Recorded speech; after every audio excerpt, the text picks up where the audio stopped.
Well, hello, and welcome back to Riyadh. It has been an incredible fight week.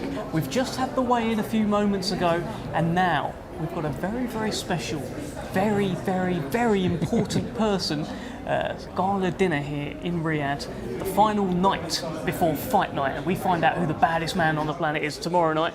I'm with a very important man himself, Andy Clark. How are you, sir? Very well, thanks. This is some occasion, this, isn't it? Yes. You look at the place names. We were just in one of the rooms backstage, and you look at the place names that have been put out, and it's pretty mind-blowing. Yes. When you talk about a parade of champions and stars, it's a lineup I've not really seen. You know, all these people in one place. It's something. It's absolutely that. And look, when this whole Riyadh season, this festival of great things coming up was talked about, we knew it was going to be big time, and this is very much big time. We have found that out this week, and I can see so many great faces around here. I can see Oscar De La Hoya, I saw Amir come in, I've heard about some great names. The build-up has been tremendous this week, and the plan here tonight is to talk to as many of these people as we can. I wonder if we can grab Oscar De La Hoya for a quick chat. Oscar, please, jump in, sir. Jump in. We are live across social media for this. Talk to us about this. It must be great to be in Riyadh. Take the mic for us. It is. It's first of all a pleasure to be here, and first time. I'm really looking forward to this great event. Tyson Fury is just a phenomenon when it comes to in the ring and his abilities, and he fights like a lightweight in a heavyweight's body. So we're gonna see a show from him tomorrow night. What have you made of the build-up this week? We had the public workout a couple of days ago. Okay. It looked like a WWE event. There was a big screen behind them. It's just for a public workout. Your Excellency knows how to put on an event. He is incredible. We just met with him earlier, and he is incredible when it comes to putting on these types of mega events. This is global. This is not just here local. This is global. So we're expecting a show from both guys. The show is amazing outside the ring. The best show ever for boxing, for any sport. But now inside the ring, it's up to the fighters to give us a great performance. What are you expecting tomorrow night? Tyson Fury is taking on a guy who is built like an absolute machine, right, but it's his boxing debut. Sure. Give us your thoughts. It'll be interesting. I believe that he will fight with all his heart. I believe that he will fight with everything, and until that last final bell. But obviously Tyson Fury wants to take him out in one round because he has something that's even bigger in the horizon, and that's Usyk. So I think we're going to see a great performance from both guys. I'd be keen, just before we let you go, to actually get your thoughts on that fight. Fury Usyk, say, fingers crossed, everything happens Sure. as it should. Give me a little Oscar De La Hoya breakdown of Fury versus Usyk. Sure. I see Fury as a bigger version of Usyk. He's light on his feet. Both guys are light on their feet. Both guys hit hard. Both guys throw a lot of punches. This is literally a 50-50 fight. I'm really not sure. I'm a boxing historian. I love how to break down fights. I do not have a winner in this fight. I love Tyson. I favor Tyson. But this fight here is a real heavyweight showdown. This is Frazier Ali all over again. Andy? In terms of the last few years, it's interesting to hear you categorise that as a 50-50 fight. I was going to ask you, in the context of the time that you've been around boxing, which is a really long time, how highly you rate Fury. Sure. But if you put those two together, then over the last 30 years, I mean, it's a tough question, but whereabouts would you put them? In the heavyweight division. Look, in the heavyweight division, we've obviously had some of the greatest athletes in the world in the history of the sport. I mean, you have to go with Marciano and Tyson and Ali, and the list goes on and on and on and on. So, but I do have to I do have to put Tyson up there, maybe top 10 in the history of the world of boxing. I believe top 10 would be justified. He's skillful. He's not done yet.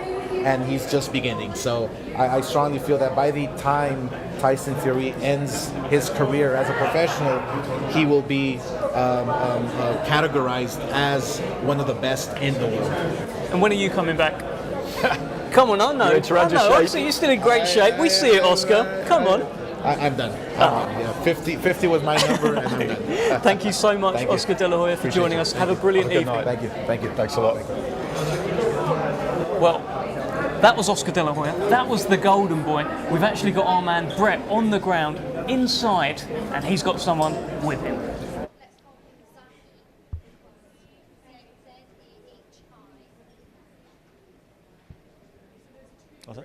Thank you, guys. Well, as you can see, it's a very, very unique situation in here, and I've covered a lot of different things in combat sports, but I've never seen one in which the two worlds of boxing and MMA come together so so tight in one room. You know, you got Oscar De La Hoya sitting right here, Manny Pacquiao right over there. Of course, they fought. Ricky Hatton is right over here. And actually, how about this? This is interesting as well. When have you seen, the night before a fight, the two men involved in the main event? Tyson Fury is expected to be here with his family. This is all the room for Tyson and his camp. A lot of Fury names sitting at this table. John Fury, of course, sitting right next to him. And then right across the room, you got Francis Ngannou and his team set to be there right now. Now, of course, they have big business in 24 hours. We'll see when they show up, but they are anticipating them being there. And guys, it's just a very, very cool thing. I'm sure that a fight fan's dream to be in this room right now, listening to the conversations going on between the Manny Pacquiaos, the Roy Jones Jr.'s, the Randy Couture's, everybody in the mixed martial arts and boxing worlds coming together in one night. It's pretty awesome. Well, that was Brett, our man, on the ground, on the inside, having a little look around. There's something special about tonight, Andy.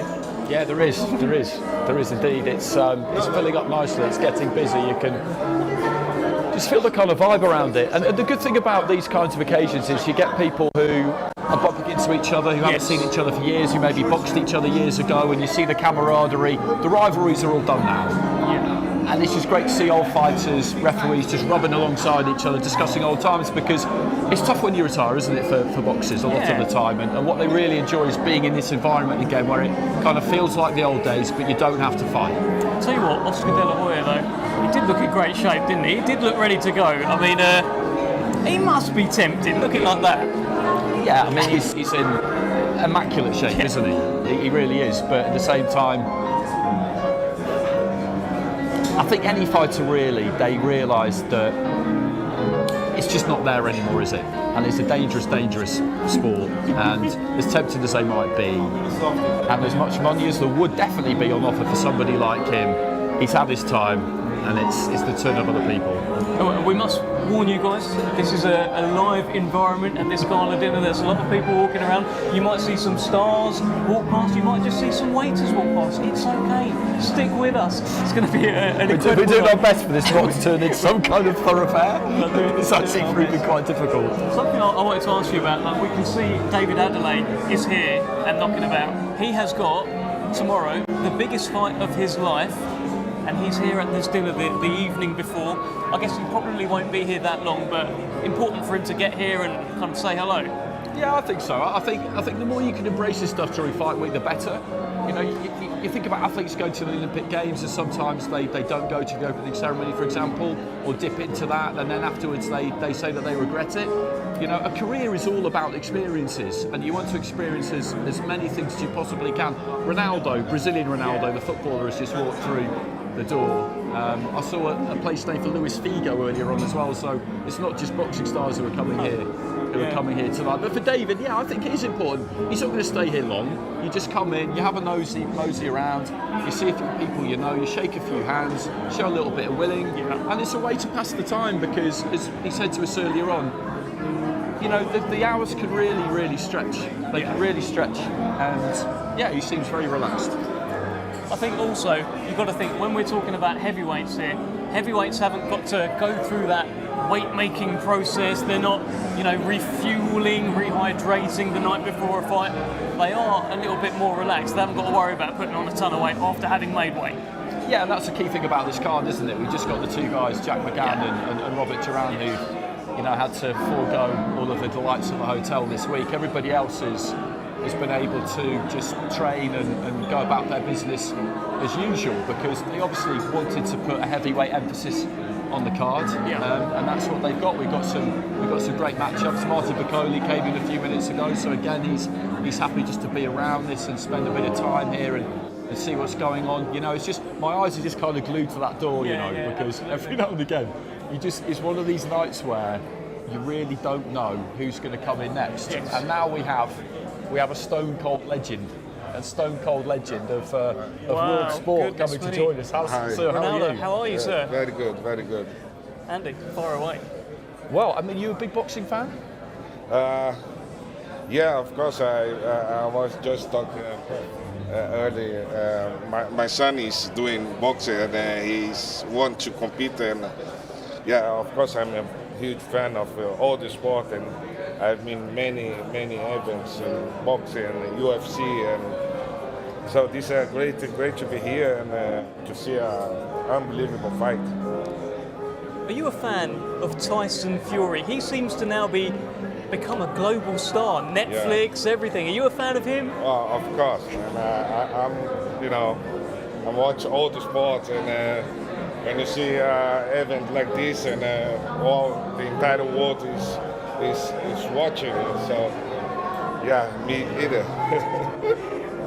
Do you have a favourite boxer from either now or a few years ago? Anyone in particular? Well, I'm old enough to say that I'm a huge fan of Mike Tyson. He'll be here. Yeah. Of course, I was a long time ago watching all those fights and stay awake for like 30 seconds of fight. It's finished. And finish. Did you ever do any yourself? Did you? Yeah, I training many times. I train in boxing and Muay Thai, but I prefer both boxing. And I'm not bad. I'm not bad. I have to say, but my son is doing for 2 years. Seriously training like every day, and soon you will see he will compete. Yeah. How is Riyadh treating you? Amazing. Just arrived yesterday night. Unbelievable what the country is doing with all the sports, all the investment they're doing. Of course, it's huge. It's huge. We need this. Okay, well, we won't keep you any longer. Pleasure to meet you. Absolute pleasure. Thank you so much, Ronaldo. Wow, we talk about a galaxy of stars. Andy, I might have seen you a bit starstruck there. Yeah, absolutely, because I covered football for quite a long time. Yeah. I saw him play a couple of times. I was at the World Cup in 2006 when he was still sending people out of the stadium with step-overs. I mean, he was. People talk about Cristiano Ronaldo, and of course he's a magnificent player. Yeah. But the original Ronaldo, I mean, he was unbelievable. Yeah. That season at Barcelona when he was like 19 years old, absolutely. running through everyone. He was tremendous, terrific player. Came back from some really serious injuries. So that's what this night's about, isn't it? Yes. I didn't know he was going to be here, and then all of a sudden you turn around and there he is. Yeah, look, I knew Ronaldo was going to be here. I didn't realise it was that Ronaldo. Yeah, exactly. Another Ronaldo. So, absolute legend. And we've got another legend here in Manny Pacquiao. Hi. Take this, please, sir. Great to see you. Great to see you. Nice to see you. Tell us about what it's like being here in Riyadh. A great occasion, a great week. Tell us how you're feeling to be here in Riyadh. Oh, first of all, I'm so thankful to God for this opportunity, and thankful for the Sheikh for inviting me here. And this is my first time. I mean, Okay. it's so beautiful and nice to be here, and I hope that I can come back here. I've seen another guy around here called Amir Khan. He says that he's going to fight you at some point. Is that true? We're working on it. Yeah? We're working on it, yeah. I'm hoping that we'll push through. That would be good fun. Yeah, it would be. It would be. I guess for all fighters, it's very, very difficult to take the decision to stop, isn't it? You all love it so much. Yeah. And I hope that the fight is going to be here in Saudi. Tell us about the main event tomorrow night. Tyson Fury, Francis Ngannou. What do you think, Manny? Tyson Fury will win. I'm pretty sure we are. Has Francis Ngannou got a chance? He's a big, strong guy. Yeah, he has a chance. He's strong, and but if the fight will last long, I think Tyson Fury will win. And in general, if Tyson Fury does win this fight, we expect him to fight Alexander Usyk here at the end of December. Fury versus Usyk. How do you see that? Oh, that's a good fight, and very interesting. I'm gonna be there. Hey, he's a southpaw. He's one of those speedy southpaws. Oh yeah. That's a good fight, huh? Well, fantastic. I'm Look, sure Tyson Fury will getting hard to fight with him. fantastic. Manny, we won't keep you any longer. Thank you so much for speaking with us. Thank you. Enjoy the rest of your evening here in Riyadh. Right. Thanks very much. Wow. Manny Pacquiao. Not Cristiano Ronaldo. The old Ronaldo. The older Ronaldo. The original Ronaldo. The original Ronaldo. And the Pac-Man. Yeah, a galaxy. I think in all the years that I've been doing this, I've not had a double like that within the space of about 5 minutes. I mean, it's not.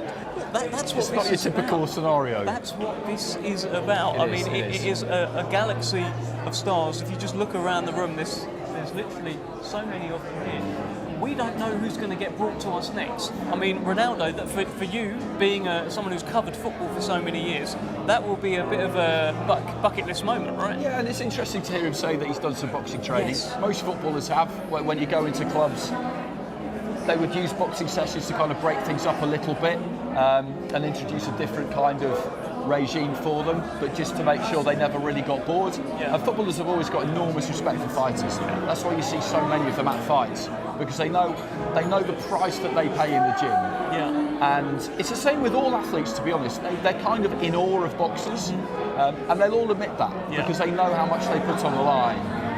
Losing in any sport is a terrible thing, but losing in boxing, particularly if you get knocked out, it's like nothing else. It's like nothing else. And you look at Pacquiao there, for example, he's a great example. He got mercilessly chinned by Juan Manuel Marquez, and he came back like nothing had happened. I mean, that's incredible. Sometimes that's the mark of a fighter. When you can come back from being knocked out cold like that and still not be hesitant in your next fight, still go for it. Amir's the same. Yeah. You know, happened to him early on against Bravis Prescott, and I just, I don't know how they do it. We're around this a lot, and you go to gyms and you see what they do, and it's absolutely incredible. Just a few more. And what about through the doors? A few more fighters are in action tomorrow night, actually. Plenty more fighters coming through. There was a little snippet that we got. Wow, we are joined by boxing royalty. Boss, how you Frank doing? Bruno. You're right. How are you, sir? I'm trying. No, boss, right? Do you want to grab the mic? No, boss, you hold the mic. You hold it. Two more. Thank you so much. How does it feel to be here in Riyadh? I saw the video.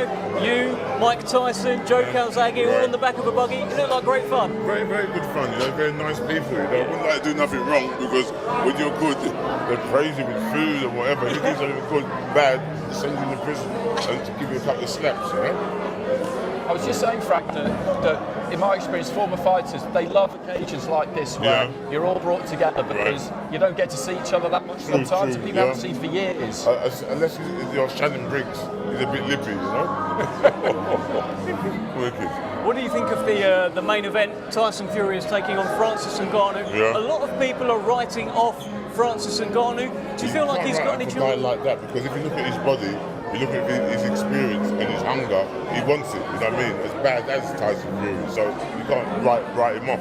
Because if you look at his body, man, I thought I had a good body, but looking at he's 6'6", is it? 6'5", and the guy looks like he's cut his cage and he's hungry for it, But I don't think he'd be able to touch Tyson if he boxes smart and holds him and leans on him and wears him down, But will he be able to? Will he be able to lean on this guy? Because we looked at the weigh-in earlier today, and the weigh-in showed that there's not an awful lot in between them weight-wise. Francis Ngannou is big and strong himself. That's what I'm trying to say to you. He's very big. You look at him, his legs are big, his belly's slim, he's got muscles upon muscles and muscles, and you can never write off a man like that, you know what I mean? But I'm in Tyson's corner. I hope he does well because he's got a very important fight coming up against that, what they call him? Alexander Usyk. Yeah. You know what it is? Who's Usyk? He might be here tonight, Is he back? Yeah. Apparently he's going to be here tonight. Is he, yeah? That's nice. Yeah, if he's going to be here, that's good. All the better. How do you think that fight goes? Should it all come through correctly? I don't like betting against Tyson Fury because Tyson Fury's a much better fight than not people give him credit for. And he's a serious dude. You better let him out when you get the young men talking. So, I'm curious to know, how would a peak Frank Bruno have gone about fighting Tyson Fury? It's a difficult thing, you know what I mean? You've got to have a good jab, a good right hand, and you've got to be very, very fit to be on him all the time, you know what I mean? You can't mess around with a guy like that. You've got to be on him all the time and counter punches and lean up to him and do all the different funky stuff, because he'll be doing the same to you, you know? Frank Bruno, thank you so much welcome, boss. for joining Cheers. us. Thank you. God bless you, Great man. to see you. Have a good evening. Well, it is just legend after legend here. I think in that shot we had Frank Bruno, had a couple of waiters, had a couple of other people walking past. Andy Clark is in his full getting in the way thing. I'm just trying to kind of like stay in shot and lean on the corner of this thing. So. If he needed to, this man could double up as a doorman. I've got no doubt about that. The size of Andy Clark here today. Well, I mean, who's behind me? So I've got Mike Tyson. We've got Frank Bruno behind me there. I can see Chuck Liddell. I can see Shannon Briggs. He's knocking about. We spoke to him, of course, earlier on at the weigh-in today. He was shouting out, "Let's go, Chan." I won't be surprised if he starts shouting out, "Let's go, Chan." Again, it really is a galaxy of stars here tonight, Andy, and it feels like a bit of stardust has been sprinkled upon Riyadh this week. Yeah, it absolutely does. It absolutely does. You look at the way that they've organised everything, and we were told in the build-up, I'd heard a few kind of rumours in the build-up as to what this was going to be like. And honestly, when you've been in boxing a while, you generally tend to take things with a bit of a pinch of salt because, I mean, there's a lot of big chat, isn't there? There's big talk everywhere, but this has lived up to it. It's actually exceeded it, to be honest with you. It's exceeded my expectations when I arrived. The grand arrival's a setting for that. Stayed in the undercard. We've had the workouts at the press conference. And I know that you stuck inside the arena today as well and had a look around, and it's, you know, it's pretty extraordinary stuff. Well, very, very shortly, we'll be taking you over to Brett, who has got a UFC legend with him. His name is Chuck Liddell. He has seen it all in the UFC world, and I'm sure he's got an awful lot to say about how Francis Ngannou could do against Tyson Fury. I think I'm being ushered out of the way by Frank Bruno, very possibly. I think there's a big photo going on. Let's go over to the one and only Brett. Thank you so much, guys. Obviously here with former UFC heavyweight, former UFC champion, Chuck Liddell, a superstar and a legend of the sport. How have you been enjoying this week, and what are you thinking about tomorrow? I've been having a good time. I just got here today, actually, but I've been busy, so I came out here late. But I had a good time. Had a good time going on the weigh-ins, and it looked like they were having a little fun up there. So hopefully it'll be exciting. I mean, it's going to be, you know, it should be fun. Should be a fun show. What are your thoughts on the fight? I mean, I think it's one of those things. It's just taking a guy that I don't know I really don't know Ngannou, how much his striking background is, how much he's done just boxing. I'll tell you difference between doing just hands from doing hands and feet, or doing hands and feet with wrestling too included. It changes things. It does, yeah. But it changes timing and distance, but everyone's saying he hits really hard. But you know, Fury's been in with guys that hit really hard for a long time. So, you know, I'd be a pleasant surprise, but I'd be surprised if Ngannou pulls it off. How would you have felt in the prime of your career going into a boxing ring? Would you have gone in? What type of mindset?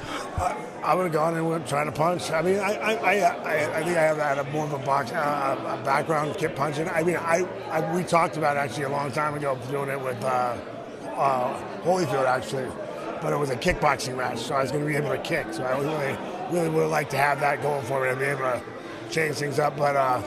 You know, I would also always said if I fought a boxer, I'd want to at least be bare knuckle. What would your advice be to Francis?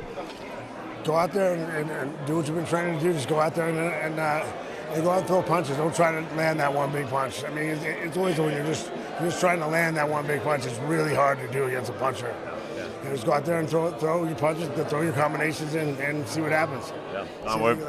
We appreciate it, man. Anybody tonight that you're really excited to have a conversation with? A lot of these guys I've met before, but there's a lot of great fighters here, man.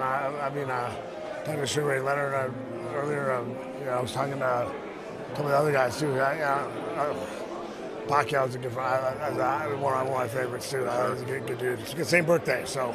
Oh, same birthday. Yeah, that's kind of cool. That's kind of cool. Well, thank you so much for the time, man. Enjoy the night. I appreciate it, Chuck. Thank you, Deb. Okay. I mean, there are a galaxy of stars here tonight. There are so many celebrities, and we've probably got about 45 celebrities all in one voice right here. Mr. Alpha, and great to see you. How are you? Hello, mate. How are you? Good. Very good. So, look, why are you here tonight? Obviously, it's great to see you. Tell us. I'm doing a little stint on stage tonight. Looking forward to it. I'm performing in front of a lot of people that I've admired growing up. So it's a big thing for me. Nervous, but nerves are good. if you don't have nerves, there's something wrong with you. So yeah, Fear is your friend, isn't it? Tyson is a good friend of mine. Myself and Tyson through Mr. Gold Star himself, Spencer. We've done all the tour shows over the last 2 years, and we're like one big happy family when we go on the tours. So Tyson is he's a good friend of mine. Okay, well listen, you've got this big... You want to team me up? Of course, look, you've got I just want to ask you first though, when you're doing something like this, and you've got all these people in the room, do you just make sure you don't make eye contact with whoever you're actually impersonating at the time? Or you do?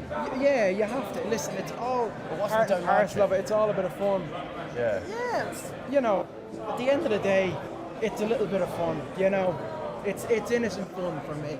Well, let me ask you this. How do you think John Fury thinks the fight's going to go on Saturday night between his son and Francis Ngannou? Tell us. I'll tell you what, Dev. 100%. My son is the greatest fighting champion. We've got Mike Tyson here right beside us. And if you want, we can get him on if he wants to come in, because he's more important than I am. Just a bit. I think we'll bring you back in later. Thank you so much, Al Foran. Thank you, my friend. Let's bring in Iron Mike Tyson. Great to see you, Mike Tyson. You, brother. How are you, sir? Beautiful. It's the greatest event I've ever been to in my life. It's been amazing this week, hasn't I've never it? experienced anything like this in my life. I've been fighting over 20 years professionally. What did you think of the press conference yesterday? It looked like a lot of fun. You had John Fury staring down at you. What did you think? I was explaining to most of the reporters here, all my life from amateur to pro, I was always confrontational. I never saw a fight press conference where two people had so much love and yet we were just as satisfied, as if they were saying, "You motherfucker." Am I true, right? I was just as satisfied. Do you feel you were geeing him, Francis up? Because Francis is a nice man. I heard you say you're going to kick his ass. I heard you say that. You had to gee him up, didn't you? No, well, a little bit, but once he's in the ring, he's experienced, he knows what he has to do. Andy Clark, we're in He's great just a very classy, respectable man. You obviously just still really love being around the sport, Mike, don't you? Well, I love to be around certain fighters in the sport. Because certain fighters bring that negative energy that's not good. So in terms of and look who, I'm the one saying that, right?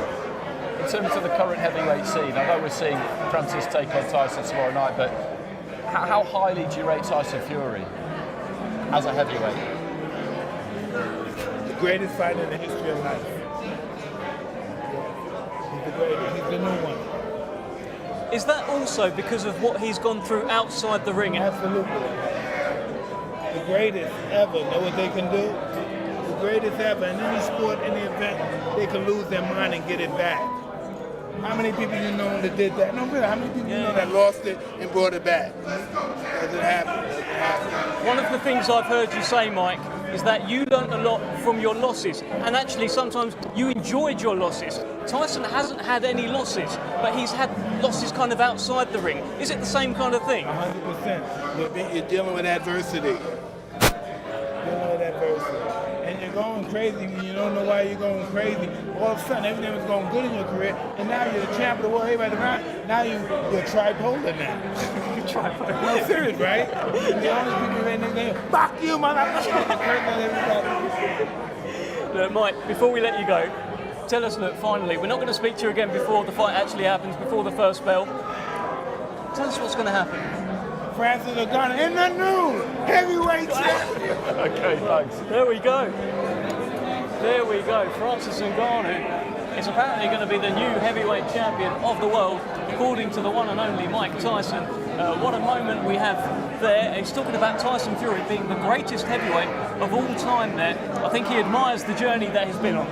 Yeah, I mean, that's a big shout. Yeah. That's a big shout. And it's very subjective, obviously, isn't it? You know, it is all about opinions, and you've got to take his opinion very, very seriously. To crown him as the best of all time, a lot of people will have a lot to say about that. I think he's certainly the best of this era.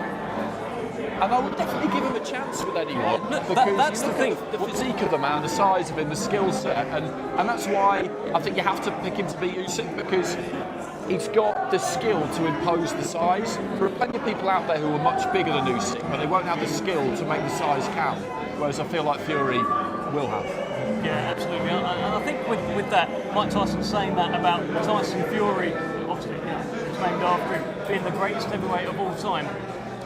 He's got a very qualified opinion. It feels like he's kind of allowed to say it, especially considering he's also in the conversation himself. It holds a bit of weight when he says it. Yeah, of course. And Mike Tyson's one of these guys who, for some reason, sometimes when people retire, either as time passes they get better. I think people have appreciated Lennox Lewis, for example, more the longer he's been retired. Yeah. I think with Tyson somehow there's been this opinion the longer he's been retired. People like to look back at it and say, oh, maybe he wasn't that good. You know, he burned brightly for a short period of time, but he ran through a load of good heavyweights in the 80s. And with the kind of style he had, that explosivity, that peak was never going to last that long. And okay, things happen outside the ring, which probably shortened it a bit. But at his absolute best, you know, 1986 to 1989, the Tyson that beat Spinks, you know, I would give him a chance. I would back him against almost. You couldn't rule him out against anybody. Well, look, we were in the midst of a chat with Big John Fury before Mike Tyson came in. That's understandable. You got bigfooted by Mike Tyson. You make way for Mike Tyson. Yeah, I did feel for you there. I was like, oh, Mike Tyson's there, pour out. No, that's understandable. You're resuming with John Fury. They were talking about that 100%. My son's the greatest fighting man you'll ever see in your life. Isn't that true?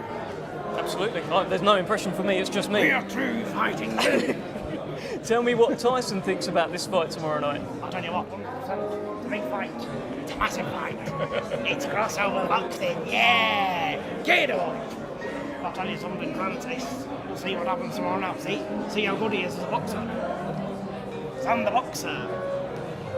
We'll see what this power's all about. This Guinness World Record power that everyone's been telling me about. I beat Deontay Wilder. That's what I done. I beat him 3 times. Forget about the first one, 3 times. So, get up. Let's see what your power's all like, Francis. What about Mike Tyson? What does he think? Look, he's coaching Francis Ngannou through this. Well, you know, I had to make way for Mike Tyson when he was coming through, so you know that's, you know, it's perfectly understandable. You know, when you see Mike Tyson and he's coming in for an interview and you only 2 minutes, walk the other way. Well, I think we may have even had a few microphone issues in our actual interview with Mike Tyson. What he said was that Tyson Fury was the greatest heavyweight of all time. Maybe you can fill in and then we'll just overlay it. He is the greatest heavyweight of all time, and that's it. There's no one as good as him. You know, his father named him after me. That must mean something, you know. Fantastic. Al, we're probably going to use that. Thank you so much. Use that. Where's Rio Ferdinand? Yeah, Listen, mate. TNT Sports, that's what it's all about. Let's have it. I can do all the football ones as well. Just did the mouth as well. So good. So good. Well done. Well done. How foreign. Ladies and gentlemen, I told you, there's so... We'll talk about how many celebrities are there here tonight. There's so many just within him. What was your favourite out of those ones? He's so good, isn't he? You know, I've seen him a couple of times now, and he's so good. I do think Fury is. Oh wow, Lennox Lewis. Oh wow, Lennox Lewis. Lennox Lewis, welcome. How are you, sir? How are you, sir? Good. Great to see you. Tell us how it feels to be here in the Kingdom of Saudi Arabia in Riyadh. Oh, it's amazing. Amazing. I love the heat. I love the buildings, the architects. Oh man, great. Tell us about this fight tomorrow night. Tyson Fury, Francis Ngannou. It's got the world talking. How do you see it all kind of playing out? I see it playing as in, you know, it should be a good fight in the beginning because everybody's going to be on their edge because anything can happen in the first round. You know, Tyson has to be at his best because he's up against a man that's great at his craft. So, you know, Tyson's great at his craft as well. And I think it's going to be an interesting fight. Obviously, Ngannou, everybody looks at him and see the strength, but sometimes the strength isn't good against a fluid boxer. So Tyson's a fluid boxer. He can change orthodox or southpaw. He moves well, and he's also hard to hit. He may look easy to hit, but once he starts doing this, it's going to get you confused. So I want to see how Francis deals with that. He's got an unusual situation here, Fury, though, hasn't he? In that he's got this date that we've heard that is going to happen, the 23rd of December against Usyk. So he doesn't just need to win; he needs to win clean, like no cuts, no injuries, no nothing. I mean, it's not a typical scenario. No, it's a chance he's taking.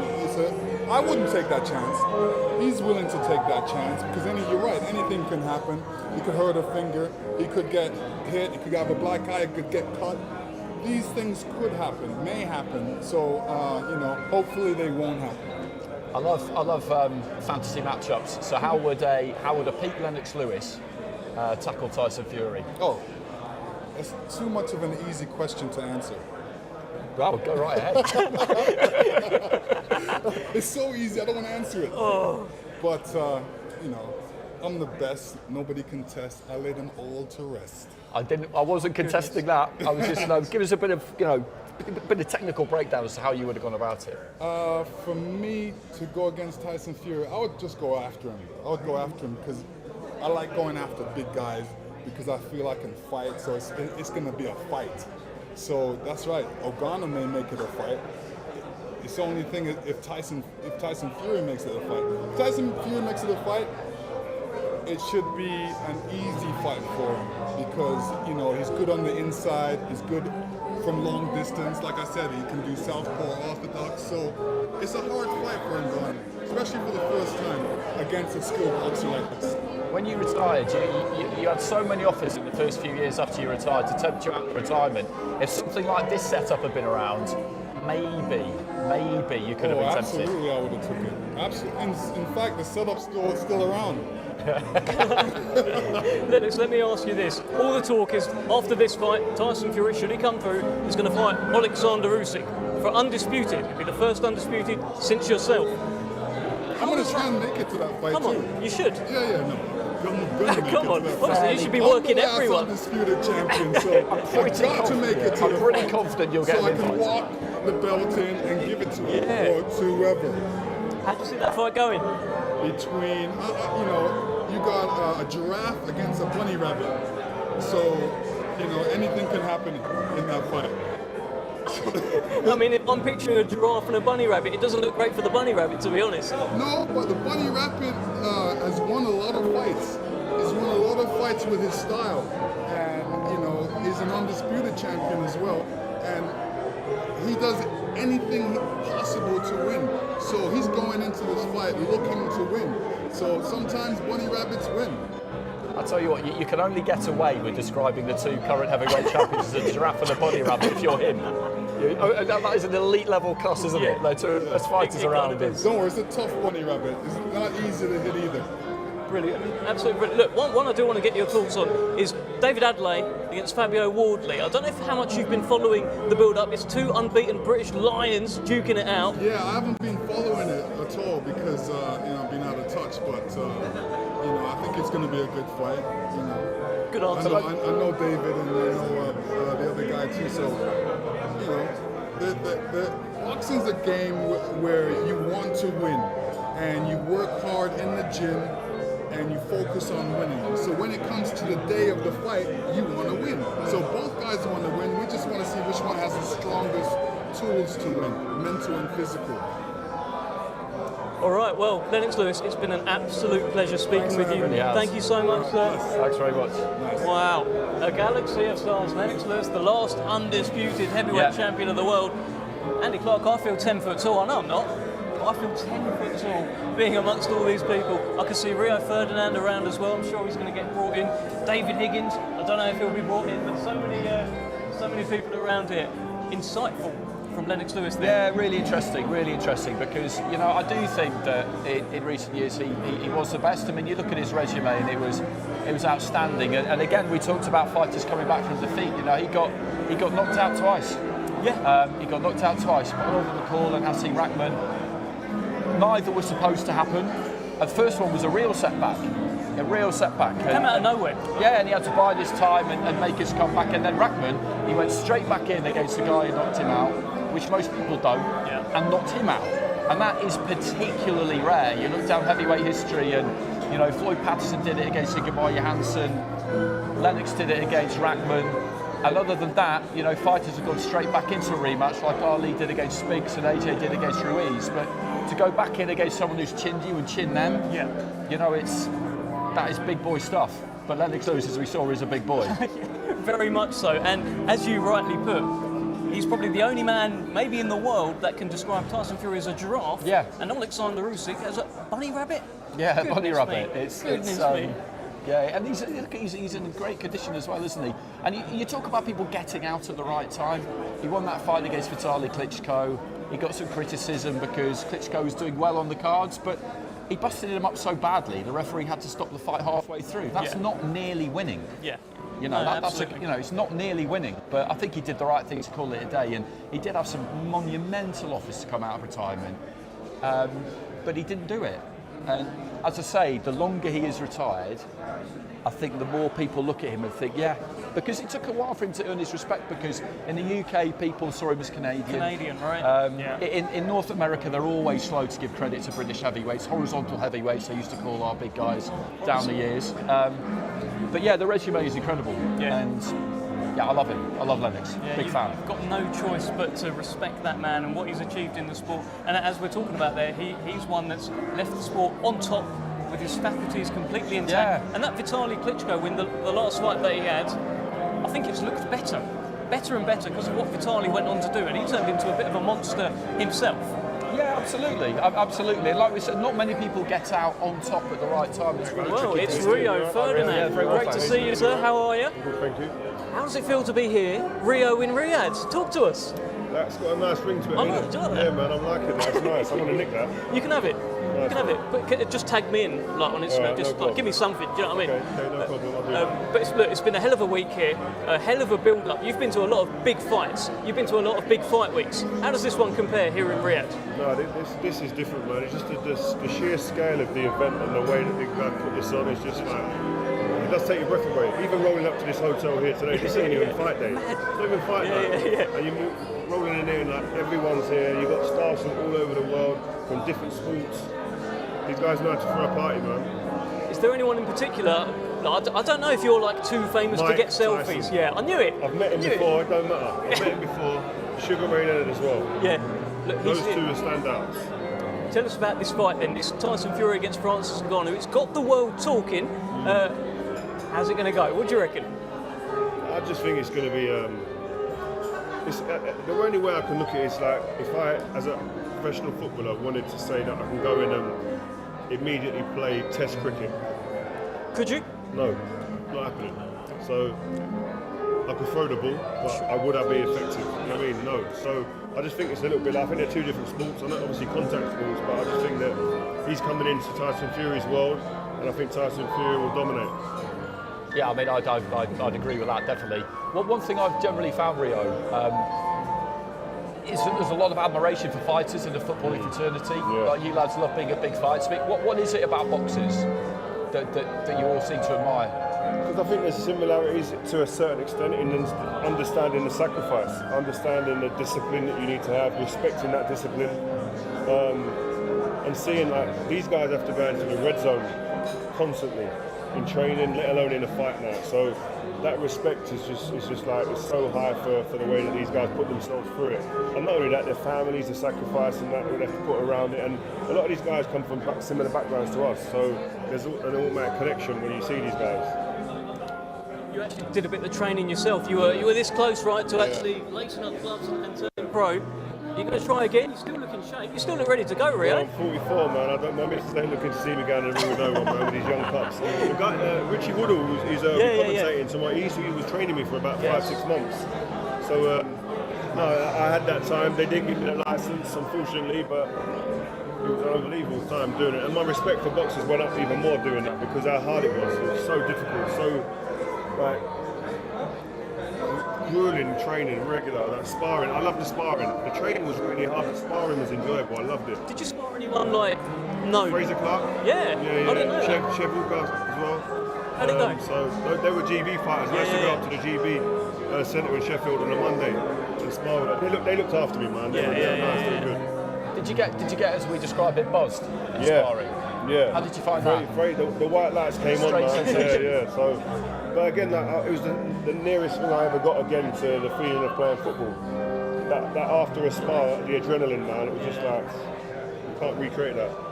Listen, it looks like Tyson Fury, should he come through, will fight Alexander Usyk. I mean, you know about this fight, right? This is a fight that I know you want. Tell us how you feel about that one, and how do you reckon it goes? Yeah, I think it's an intriguing fight. Like, you've got two guys whose ring IQs are ridiculously high, but you've got one who's considered to be bigger and stronger and more powerful, and I think that'll be probably the telling point. I think that Tyson's so good on the inside, the way he can grapple and really put his weight down on Usyk creates a big problem for Usyk. But again, that's if Usyk isn't that elusive and he can keep away from him, then it becomes a different fight. But I just feel Tyson will wear him down over the distance of the fight. Finally, on Francis Ngannou, right? I don't know how much you've looked into his story, you've heard about it. This was a guy that was homeless on the streets of Paris, had to eat rats and things like that, and now he is here in Riyadh on the grandest stage of them all. Some story, Rick. Oh, it's unbelievable. I mean, that's again why we come. That's why you come here, because them stories there and what generate the interest and bringing people like myself, boxing fan. But I'm travelling hours and hours in the plane to come here, but because I know it's going to be a good event. I know they're going to throw a good event, but also I know I'm going to see something that I've never seen before. A UFC fighter with a professional boxer on the biggest stage at heavyweights. Crazy. Been brilliant speaking to you, Rio Ferdinand. Thank you so much for joining us. Great to see you. Take care. Wow, I'm starstruck. Rio Ferdinand, come on. We've had Rio Ferdinand. He knows his stuff. He knows his stuff. He also thinks I'm joking, though, but he definitely knows his stuff. And what was interesting there, Andy, was talking about the training, because he did try to turn professional. Yeah. He went through it all. He didn't get granted his license, but he put himself through sparring, put himself through training. He appreciates it. He does, and I think he was unlucky because I spoke to Richie about him, and Richie said, yeah, he was decent. You know, he would have boxed at Cruiser, because when he was playing football, he probably would have been about 11 and a half, 12. You know, they're so lean. And then when they retire, they just they swell footballers, because all of a sudden they might get on the weights a bit more, do more training that they enjoy more. And he's a big, solid lad, Rio. So I remember Richie telling me that he had the coordination and the balance and the kind of weight transfer and mechanics that somebody like him, because he was a supreme athlete as a footballer would have. And I think what cost him, I don't want to be too unkind to Freddie Flintoff, but I think the showing that Freddie Flintoff gave in a similar kind of setting, I think maybe made the board think, don't really know if we should do this again. And I think that maybe cost Rio a little bit. That's just kind of the way I read that one, because I was quite keen actually to see what he could do. Yeah, I wanted to see it. He looked in shape. If people talk about Freddie Flintoff, the guy retired unbeaten. There's no blueprint. He did. There's no blueprint on how to beat Freddie Flintoff. Shout out Freddie Flintoff. Incredible night so far that we've got here. We have spoken to Ronaldo. I'm talking original Ronaldo. We've spoken to Rio Ferdinand. We've had Mike Tyson. We've had Lennox Lewis. We've had Manny Pacquiao. Yeah. Manny Pacquiao's revealed that he plans on fighting Amir Khan, so you've had a little scoop there as well. Oscar De La Hoya. Oscar De La Hoya. These are all stone cold Hall of Famers. Andy, come on. Stone cold Hall of Famers. Come on. Absolutely unbelievable nights. And they are here for a reason. It's absolutely remarkable. And look, here is another man we can speak to. Gareth A. Davis, how are you? I'm very well. Do you know what? The weird thing about tonight is the emotion that I feel. I came from the weigh-in early. I couldn't get an Uber, or the media bus was leaving late, and I ended up getting in a car to come straight here. I've managed to shower and get changed for dinner, and I had a really nice silk jacket to wear, but I was in the car with Junior Dos Santos, Chuck Liddell, and Randy Couture, who I've worked with on TV, written about, going back years and years, and like seeing so many people here tonight. I mean, I'm old, I'm in my late 50s, and I've been around a lot of these guys for a long time, and I really love the greats. And to speak Spanish tonight, Marco Antonio Barrera and Cotto, and it's just endless. It's unbelievable. I better leave, because one of the great legends is coming in. A fellow Welsh Italian, let me announce him, the Italian Dragon. Hey, man. Well, the one and only Joe Calzaghe. Wonderful to see it, and Joe Gallagher's here as well. We're joined by two Joes. We'll start with Joe Calzaghe. Joe, I saw the video. You, Ricky Hatton, Frank Bruno, back of a little trolley. You having a bit of fun? Yeah, good fun. Good fun. It's great. You know, it's great to be here for the first time, and such a big event. You know, seeing so many my heroes, really. You know, I mean, so many great fighters for past and present. It's just an honour to be here. How are you finding Riyadh so far? And have you had a look at what they've been doing with the fight week? It's been absolutely incredible, some of the things that they have been doing. How have you found it? Yeah, well, I only came yesterday, but yeah, really impressed. Went to the weigh-ins. Obviously, you know, it's one of them fights. You know, Tyson Fury's supposed to win, but at the end of the day, you know, you have a hard man in front of him. And MMA knows across sport, but you know, the excitement is bringing. So I'm looking forward to it. Is it? I mean, you mentioned that it's an honour to be here. Is it actually a bit of a buzz to kind of make the list, if you like? Because look at everybody who's here. You know, you are literally a Hall of Famer. And why wouldn't they invite you? But at the same time, you look around and you just think, I mean, you wouldn't want to not be invited, would you? No, exactly. I'm happy to be here, like I said, you know, and it's great to meet so many great names.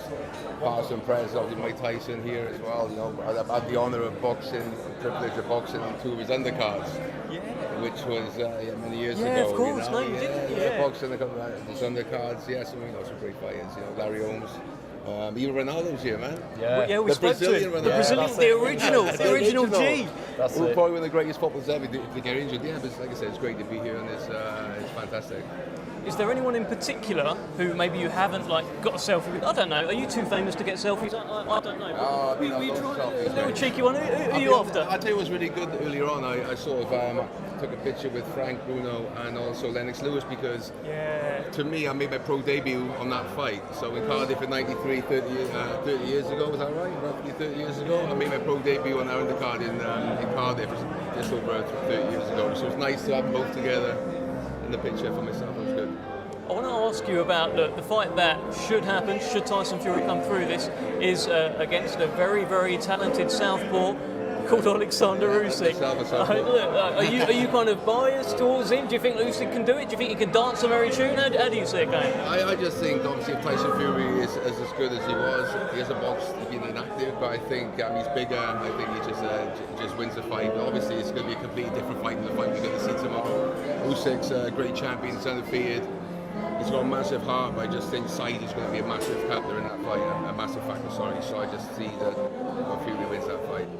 I know you obviously keep a close eye on Welsh boxing, and someone who's doing really, really well now, who I watch through the amateurs, is Joe Cordina. He's got a fight in next week, next Saturday, I think, in Monaco, and it's been great to see what he's achieved, doesn't it, when he turned pro, because the situation with the title was unfortunate. He won it, then he had to give it up, and then he won it back again.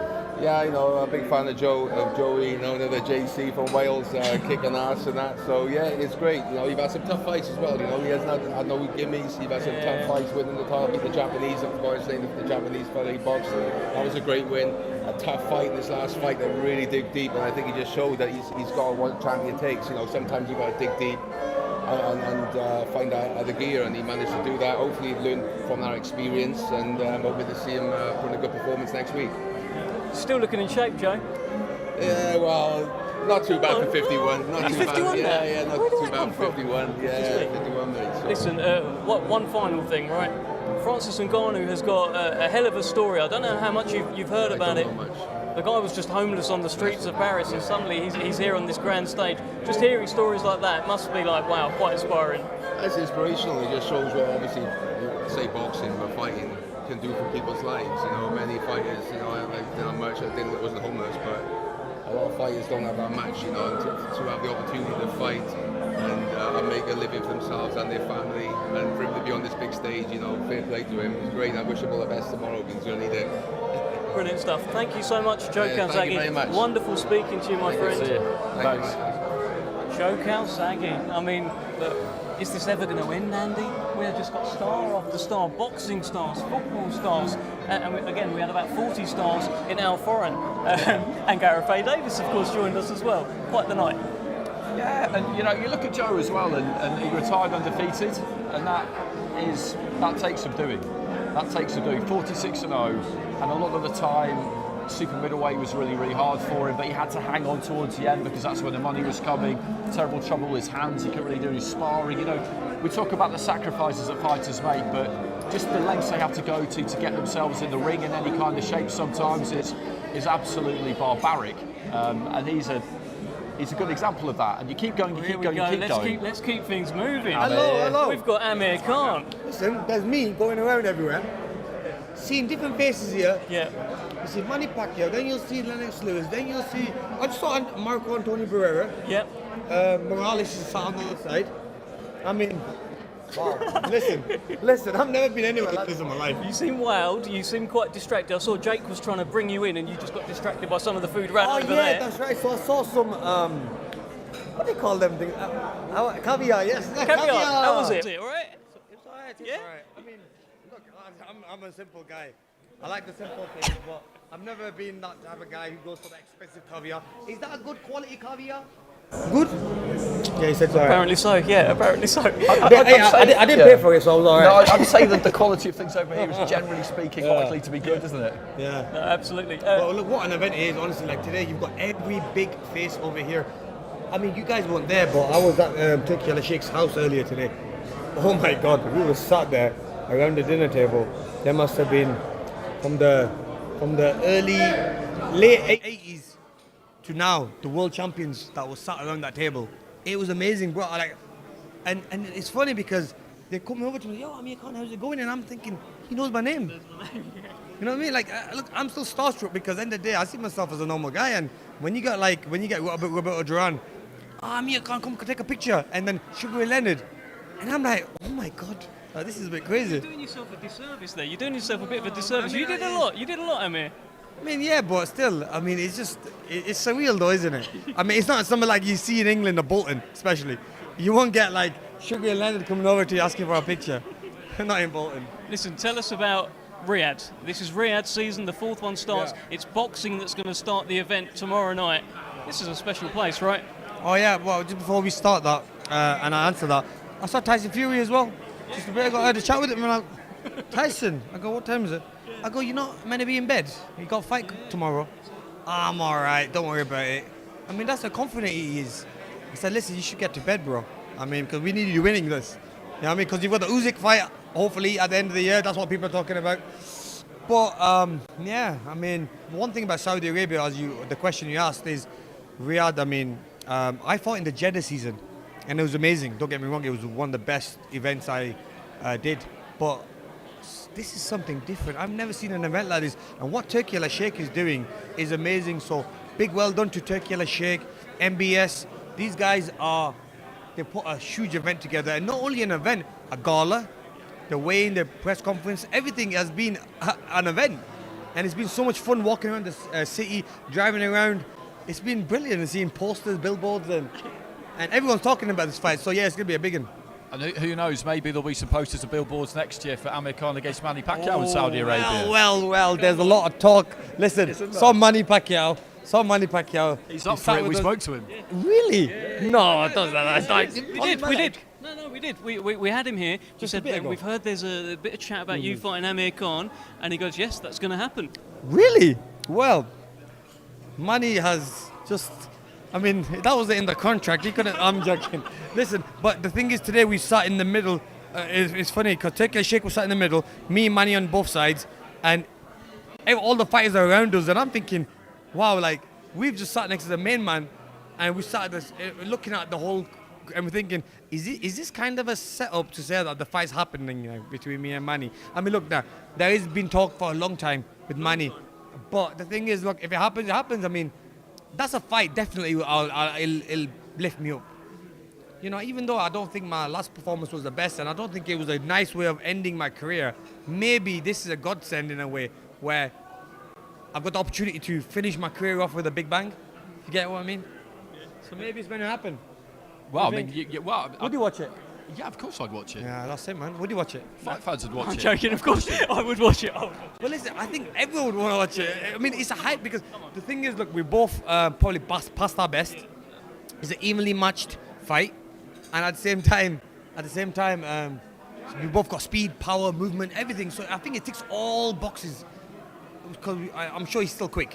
I'm sure he is. You know what I'm saying? You think I'm still quick? Are you still quick? Yeah. I'm gonna try 1 second. Amir Khan. Well, anyway, thanks for having me, guys. Yeah, thank you so much. Need to let you go. That was Good to see you. You've still got the foul stands, haven't you? Yes. Still got them. Oh, goodness me. Goodness me. That could have ended badly. Yeah, I know. I mean, imagine if I'd have just leaned forward at the wrong time and I did actually get a kind of... It looked like he's shaped up southpaw there to sort of jab my head in. But Amir Khan has been pulled away and taken into the main room. And I think more and more celebrities will be taken. Oh, goodness me. Yes. Miss Joe Gallagher, how are we? I'm great. I've just met Ronaldo, the proper Ronaldo. You wouldn't believe how many people have said that. Oh, Ronaldo. including Now, me. there's a few people in here, and my missus goes mad at me for having pictures, but when you're in a room with Michael Spinks, Larry Holmes, and Ronaldo, you'll never get the chance to see them again. I have to apologise for just going up and just being a big child, so there you go. Oh, I shamelessly fanboyed Roy Jones earlier on. Oh, did you? Right, okay, yeah. So It's a big night. I understand you might be in Riyadh a little bit more often now, Big Joe. yeah, I've been over a few times over the last couple of months, so yeah, all good. Like I say, there's Mike Tyson opening a gym. I think that's on Sunday. Hopefully you're there to see it. It's an unbelievable piece of work that we've managed to do and put together, and you're in there today and you think, wow, this is a place where people got to go. Yeah, and like I said to Mike, you've got to wish you're 16 again when you see this gym now, do you know what I mean? So he's coming to it on Sunday, and yeah, like you say, it's nearly done. But the speed that they get things done here is unbelievable. Day 18 or 19 it is today, so it's mad. Listen, for so long, Las Vegas has been like the home of boxing, all the big fights. It just feels like big fights are starting to come here. Like I say, the project they've got for 2030, this is where boxing will be. This will be the Las Vegas. Dubai, they're worried. Obviously, the money to spend here, and the what to bring. If you go across there's the Sphere that we keep going about Vegas, but there was one here before Vegas. It's just, you just look at it and just go, wow. But when you come here, you just think to yourself, what a beautiful place. Obviously, I was here in 2018 with Jeddah, with Callum Smith, and I fought at George Groves, and they treat you with utmost respect, polite, can't do enough for you, and listen, it's just another part of the world now that boxing's growing as well, and like you say, having the amount of people that's here, Oscar De La Hoya, it's a Hall of Fame night tonight with MMA footballers that I know, Rio Ferdinand, Ronaldo. It's just, yeah, you have to pinch yourself who's here in the room tonight. It's amazing the journey this sport could take people on, isn't it? 'Cause if you think about it, you think about, back learning your trade under Phil Martin years ago, doing double shifts at the airport, overnights, go straight to the gym, and now look at you. I mean, do you ever kind of, I'm not just trying to flatter you, Joe. Come on, you think about it. Do you ever kind of like you're a pretty relentless guy, very very driven. But do you ever kind of just take a moment and think, actually, you know what, I've done all right? I try to, but then this huge guilt comes across me and going, stop it. What you're not patting yourself on the back for? You did this to do, that to do, and that to do. So that's it. I think tonight, I can't wait to post the images of Ronaldo to everyone in the gym. Yeah, I think that's great. No, but listen, we've got fights. As soon as we get back, I'm here for 2 or 3 weeks. As soon as we get back, we're out November the 17th, 24th, 25th, December the 8th, December 16th, so it's non-stop all the way through. So yeah, listen, I got inducted into the British Hall of Fame a couple of weeks ago, and someone said to me, oh, is that the end of it now? That's your chapter, you've done everything. I'm like, no, I've got Clark Smith, Mikey Talon, this and this. So as Macklin always says, you'll still be doing it at 70, and I'll be going, no, but it will be. Yeah, it's all you know, and listen, boxing's like a relationship, mate. You don't bite the hand that feeds you. It's been very good to me, but like anything in life, you only get out what you put in, I suppose. If you could give Francis Ngannou a bit of advice ahead of fighting Tyson Fury tomorrow night, what would it be? Go hell for leather. There's no point standing back and trying to outbox Tyson Fury. Tyson Fury, his boxing knowledge is second to none. I don't think he really gets a lot of credit for it. He knows how to get out of the way of shots, box and break people down. I think Ngannou has got to do what he does best, which is come out, throw lots of punches, hard and fast, and hopefully one of them lands. And if it doesn't, he can come out of it going, you know what, I gave it my best shot. What he doesn't want to do is go in there, end up getting jabbed up, bust eye, getting dropped, and then annoyed with himself that he didn't give it his best shot. It's funny, I said to someone out there, Mike Tyson was involved in one of the biggest upsets in sport in boxing years ago, losing to Buster Douglas. He's now in the opposite corner, potentially. Could do the same thing again, but in the other corner. There's an underwritten script there to be written, but that's us daydreamers, really, isn't it? Really wishing it. But Tyson Fury, I think he deals with Ngannou when we're on to Usyk. All roads lead to Usyk, which at long last it's happening, and we can't wait for it. That's a hard night for him, isn't it, Usyk, I think? I'd still make him favourite because I feel like he's got the skill to impose the size. Yeah, Tyson Fury. It's a hard night. Oh, 100%. It isn't. We can have here a Holyfield Bowl type of fight, that the smaller man, knowing that he's got to get to Tyson Fury, and like he did when he did Fort Riddick Bowl, get in, keep him working. Or it could be an absolutely bore No one really wanting to counter each other, bit of a hugging and all that. But Tyson Fury always finds a win's way. Is this one step too much through? People are going about Tyson Fury always not fighting, and this, everyone needs to get off his back. He's fought Wilder 3 times, and now he's fought Chisora, and he's fought Dylan White, and now he's doing this. No one gave Muhammad Ali any stick when he fought the wrestler. Now the WBC ordered Ruiz versus Wilder, then it fell apart. Now they've ordered AJ v Wilder, so we're waiting on purse bids. So why is that fight not happening? It's gone to purse bids, and that it should be going to purse bids to happen. In the meantime, Tyson's like, well, until my manager's ready, I'm got to go off and make some money. No different than Muhammad Ali did or whoever. So let's all enjoy it. It is what it is, and what a spectacle, and how well promoted is it? Unbelievably promoted, isn't it? London, Sphere in Vegas, all over. It's listen, I seen an interview not long, Frank Go saying, listen, it's like boxing on speed. I feel 24/7 De La Hoya Mayweather in that series raised the game, boxing game, them 24/7s Mayweather and De La Hoya. I think this and what these people here now doing in Saudi, I've got to raise the game even more to make everyone else go, wow.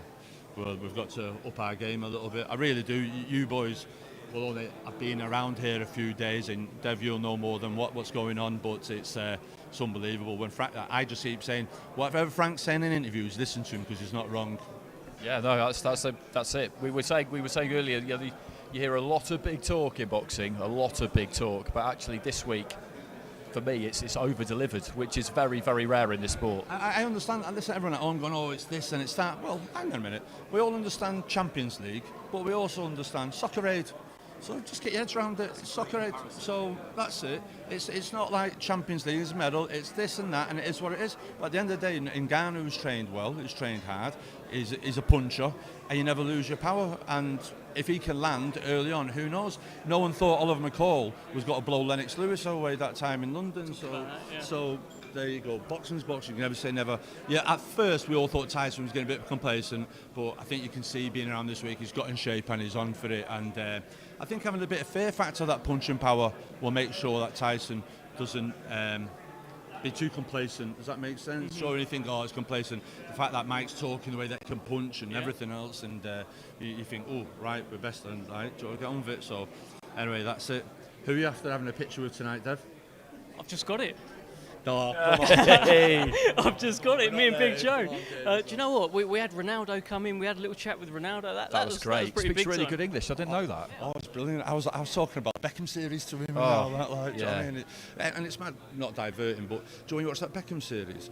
Us in the UK have never seen Beckham like one of them Galacticos, but they viewed him like that. Your Zidane's, your Figos, your Ronaldos. And like Zidane said to him, you come to Madrid. And we're like, wow, we still always talk about Keane and Cantona and all that, and I don't think it's boxing. Most probably, God rest his soul, Bobby Charlton didn't get the plaudits that he got, and he did, and most probably back in years to come. Do you understand?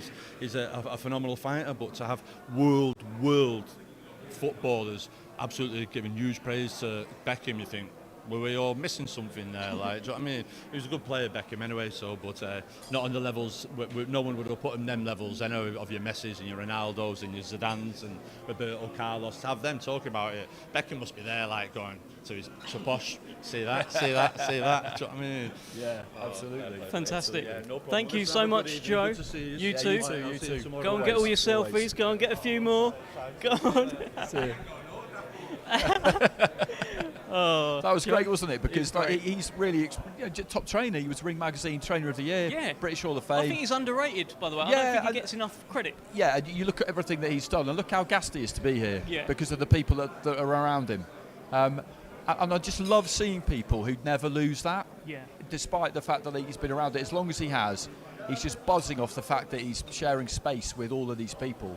And yeah, I've got all the time in the world for that, because the worst thing sometimes is when you see people and they all seem a bit weary of things, and you know, I've been there and I've done this and I've done that. But the thing about this week is that nobody's done this. Yeah. Nobody's done this. It's something new. The scale of it is something new, and yeah, the list of champions here tonight is absolutely incredible. Exactly that. So just to recap, some of the people that we've spoken to here tonight at this very special gala dinner, the night before we find out who the baddest man on the planet is. We have spoken to the Brazilian Ronaldo. We are hoping Cristiano Ronaldo will be here too. We have spoken to Manny Pacquiao, Frank Bruno, Joe Calzaghe, Rio Ferdinand, Andy Clark's going to tell me if I've missed anyone, Amir Khan, Lennox Lewis, Mike Tyson. I mean, who else should we speak to today, Andy? Who would you like to speak to? I always really loved Cotto. Yes. I always loved Cotto, Barrera, Morales, any of those guys, those are three absolute, just savage artists, weren't they? And and they must have slipped past us. Yeah, Sphinx-like, just through the doors away to our left. We've got our man Jake on the floor, sweeping up. Brett's knocking about as well. We're going to try and get hold of someone. But you mentioned, we actually understand quite a few people are doing a big photo shoot now. So keep an eye across social media, because I think there's going to be some big photos coming out. We've talked there about how Amir Khan and Manny Pacquiao are both in the same building. Both have sort of given away, it sounds like they're going to fight each other, which is pretty amazing. Wonder if they'll do a little head-to-head or a little something. Yeah, I mean, it's possible. Manny seemed absolutely sure, didn't he, that it's going to happen. Amir seems kind of quite surprised when we told him that. Pacquiao... He might be bitten and shy, because there's a few times he thought he was going to get that fight. Yeah, Pacquiao, I think, is pretty determined that he wants to fight again. He's definitely in that space at the minute where he's not ready to stop, and it is a very difficult thing to do, as we spoke about earlier. Fighters always say that first 2 years after you kind of hang them up, not that he has, but even if you announce it, you just need to not put on a glove, not go near a gym, because the problem is that, say you rest up for 6 or 9 months, all those aches and pains you had go, you put on some gloves and start hitting a bag and you think, wow, I feel amazing. You think you're good. Yeah, you're good you think you're back, and then it's just never normally the case. But yeah, I don't have a problem with people continuing to box on past their best, so long as they're being matched appropriately. Yes, you don't want to see anybody take a beating. It's painful when you see a legendary fighter believing that they can get back to where they used to be. But if they're just still doing it for the love of it and they're matched appropriately, then why not? Who are we to decide when they should hang their gloves up? Exactly that. And for me, Manny Pacquiao against Amir Khan, that's absolutely fine. That's two guys, end of their career kind of thing, cashing in essentially on their name and putting on a great show for everyone that they deserve to do. And what I wouldn't like to see is either guy in with sort of like a young, hungry lion coming to take their head off and kind of steal their shine, if you know what I mean. No, completely, yeah, completely. We see that at the kind of proper end of people's careers. That's the business. It's a ruthless cold, hard business, and you see that kind of passing of the torch, and again and again and again, we see that. And it has to happen in a lot of cases. It has to happen, but in some cases it doesn't. And those are the fights that we want to kind of avoid if we can. I mean, you can never completely avoid it, because if they want to do it and the money's there and there's an appetite for it, then you'll always find someone who's willing to provide the venue, provide the backdrop, the coverage, all of that kind of thing. But Pacquiao Khan. The other thing about it is that the idea of it might be one thing, but then the reality of it, when you actually have to really get back in the gym, sometimes these comebacks can be a little bit short-lived. Sometimes that can happen, but you feel like if they're in with someone who does give them a little bit of, do you know what? Let me go and make a statement. Then maybe those runs come easier. It gets the juices flowing, exactly. We've just seen a brass band go past. I'm sure we'll be able to hear them very shortly. A true galaxy of stars here tonight, and as I said, it feels like a bit of stardust has been sprinkled around Riyadh. It's been an incredible fight week, the like of which we've never seen before. I mean, everything here has been big time, and it's a privilege to be in this room with so many stars from so many different sports, from so many fields. It really is a great collection of people in here. Who's been sort of your favourite so far, Andy? I think, just from a point of view of having a good chat with him, probably Lennox. I just think he's really interesting. And he's just got that kind of natural gravitas and authority about him that a former undisputed heavyweight champion of the world,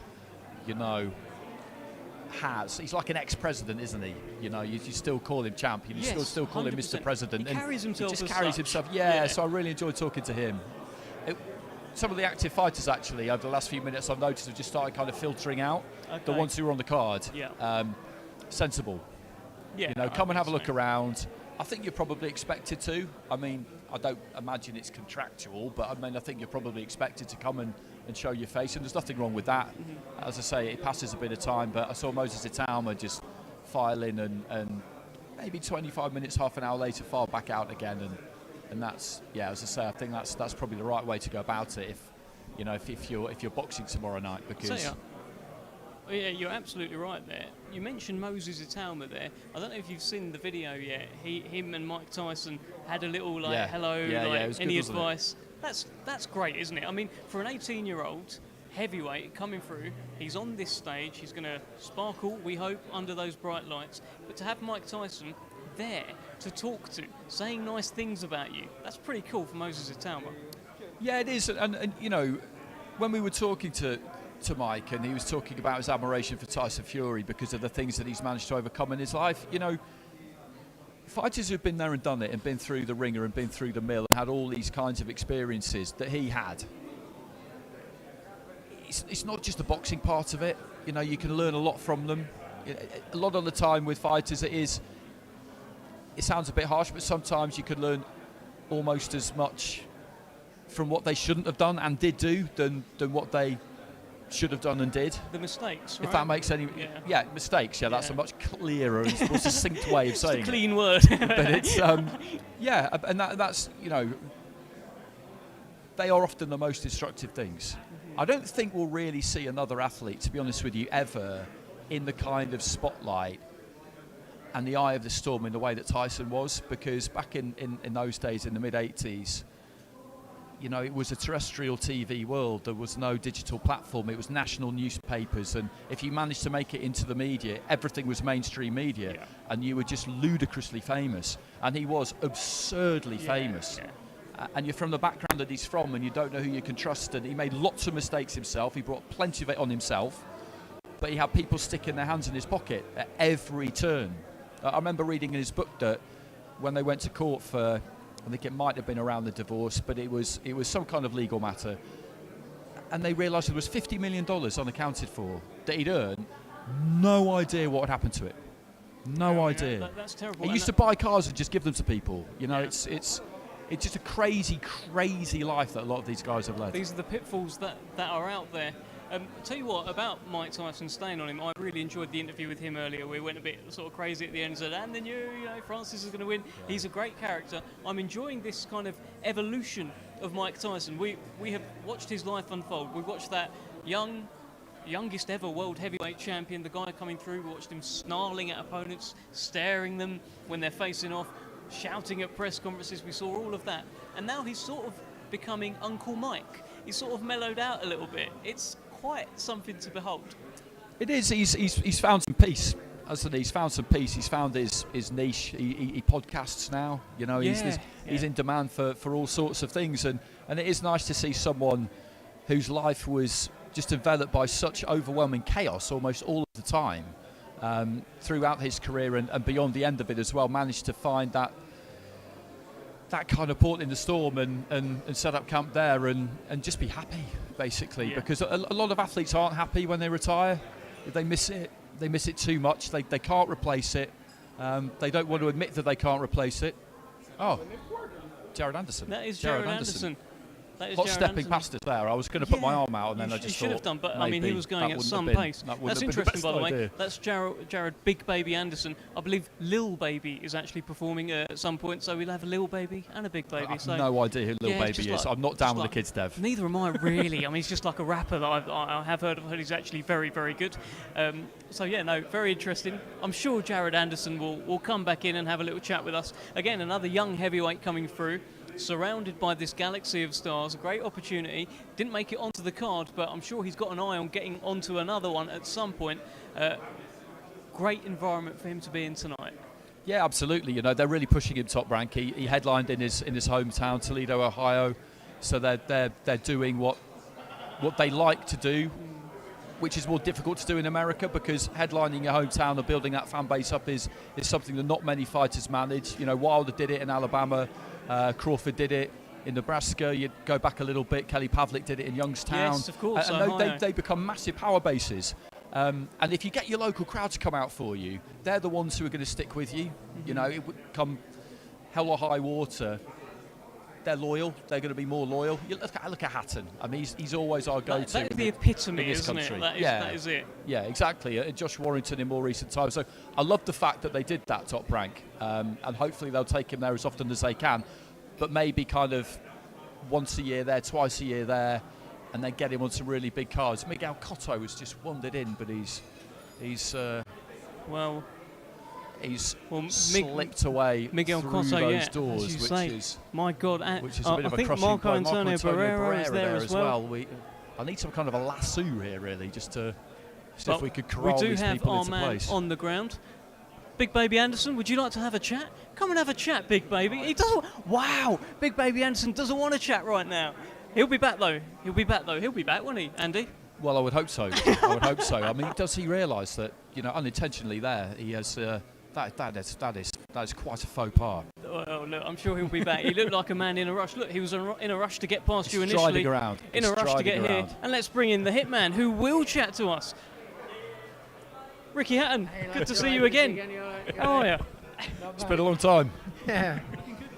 Big night, big occasion.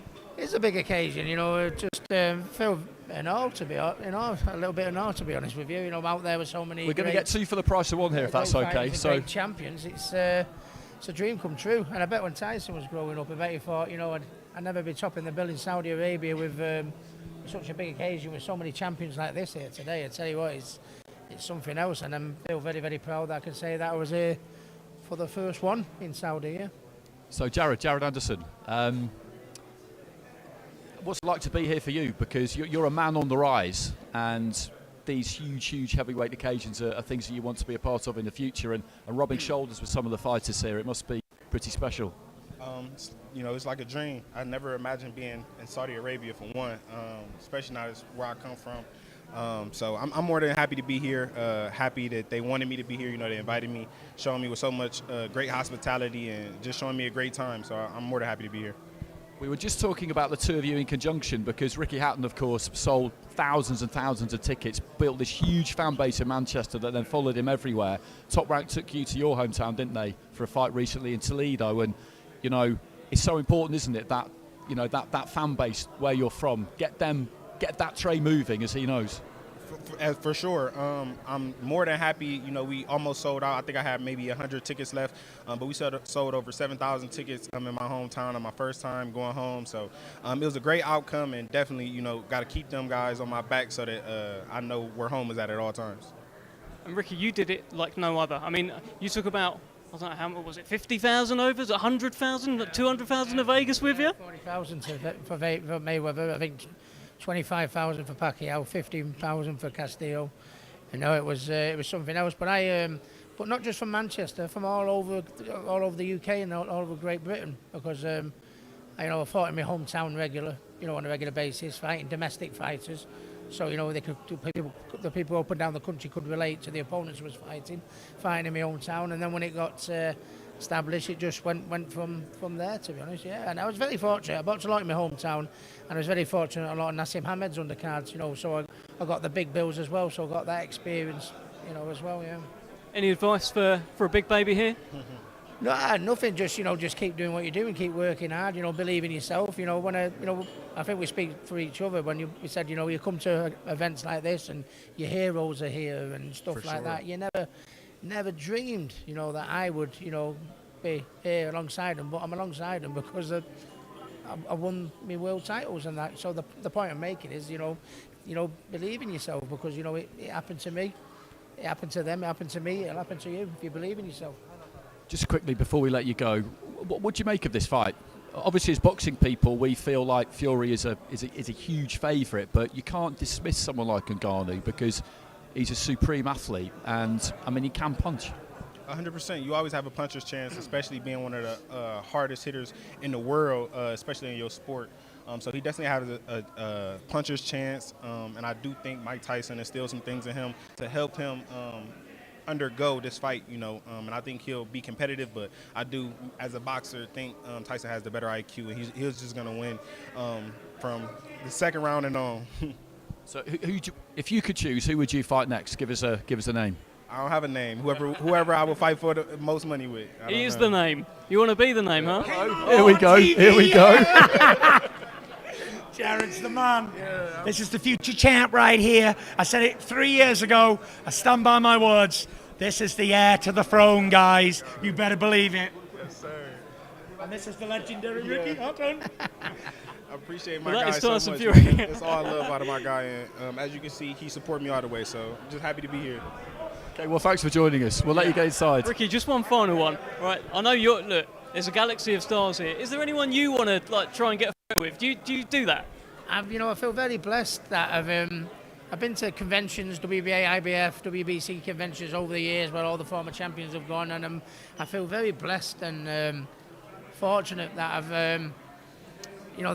had most of them, but I've never been in one place at the same time with so many, you know what I mean? So, and it's like, I've only been here like 2 days, and then, I keep seeing someone, and it's like that, like a kid in a sweet shop, to be honest with you, and it doesn't matter how well I did in the ring. Some of my, for some of my heroes to actually know me, Roberto, Duran, hey Ricky, how you doing? It's crackers. I'll never wake up from that, but I because I'm like a kid in a sweet shop, I've got my eye open in case I see someone else. I'll be like that all night, Yeah, it's brilliant. It's a great game. Thank you so much, Ricky, for joining us again. I'm sure we'll see you again. Another point tonight. Thank you. The legendary Ricky Hatton, the hitman.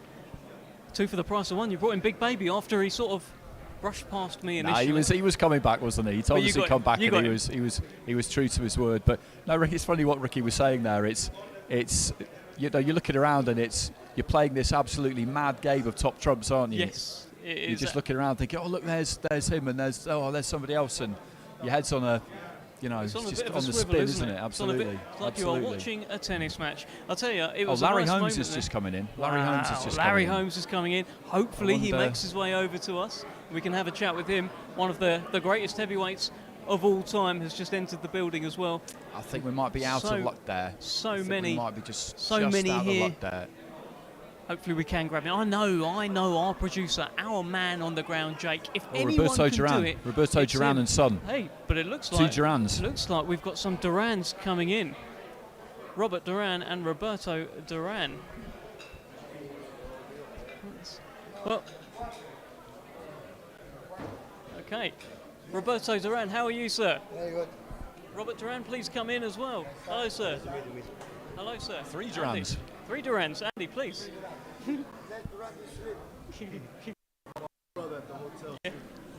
He's talking about my other brother who fell asleep at the hotel on the bus. So how proud are you to be here with your sons in this amazing setting? Oh yeah, sure. Right. Yeah, very happy. Yeah, I'm very happy. Yeah, right. First time here. First time in a long time. Primera vez que estoy aquí. No, fue a otro lado. Okay, igual. How good is he?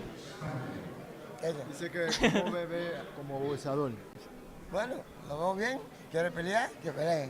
He said he sees me good. If I want to fight, then I'll keep fighting. Okay, we actually need to let you get inside. I've just had the time-honoured signal from behind Dev. So thanks for coming over anyway. Lovely to see you. Good luck tomorrow. Thank you. 3 Durans for the price of 1. You don't get that every day. Hopefully they were in shot. I think they were over there at some point. But we brought them in. We brought them in. Yeah. That is the sort of chaos that we have here. As you've seen in tonight's live stream, there's so many stars here. I'm sort of half pinching myself. Larry Holmes has popped in. He's around here somewhere. I mean, yeah, as you say, Andy, the head is a little bit on a swivel. I think you told me earlier in the week that's your favourite fighter of all time in Roberto Duran. Duran, yeah, I think so. Probably, if I had to choose, I change my mind sometimes, but I think Duran, the backstory is incredible. Yeah. Some of the mythology is amazing, and you just look at the longevity, and he's a good example of someone who boxed on probably longer than a lot of people would have liked him to, but he still has some big wins. You look at him now; he's still in decent shape. He still makes sense, and just when he was in his younger days and he had that mane of hair and that beard, and you see the sweat flying off him as he's like slipping punches on his way in. There's no finer sight in the history of boxing than that, I don't think. I mean, it was just mesmerising stuff. So, you know, to see him, I've never met him before, so just to meet some of these guys, even though, you know, this is not going to be a high point for Roberto Duran meeting me. I'm aware of that. Come it's on, just Andy another, Clark. It's just another hand that he's shaken of the millions and millions down the years. But, you know, that'll do for me. Well, yeah, I got to shake those hands of stone as well. We still got them. There you go. Still got them. Listen, let me tell you this. This is a man. We just saw the size of him, right? Roberto Duran. He's not a particularly big guy. This guy went all the way up to middleweight. Yeah, and beyond. I mean, it's absolutely incredible, really, when you think about it. He was a lightweight, you know. Yeah, he was a lightweight, absolutely supreme at lightweight, unbeatable practically. But yeah, you just look at what he did after that. You know, just incredible. Incredible fighter. And actually, we've got Brett, who's with someone very special. Come on, Brett.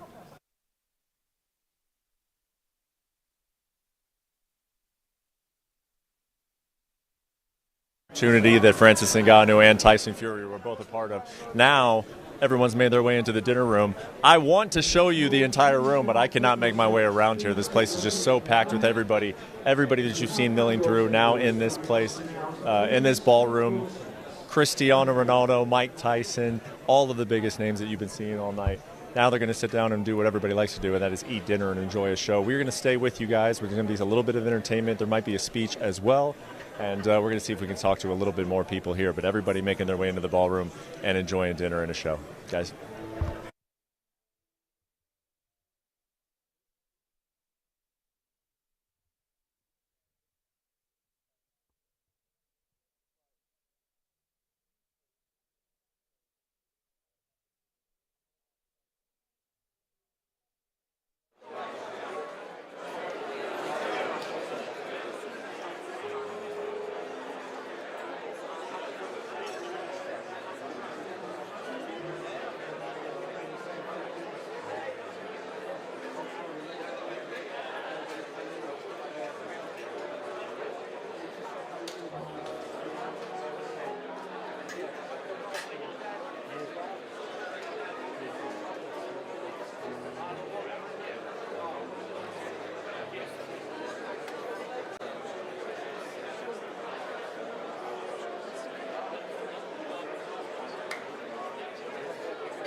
So once again, could I ask everybody to please take their seats? Could you please take your seats now? Everybody in the ballroom now, please take your seats. Thank you.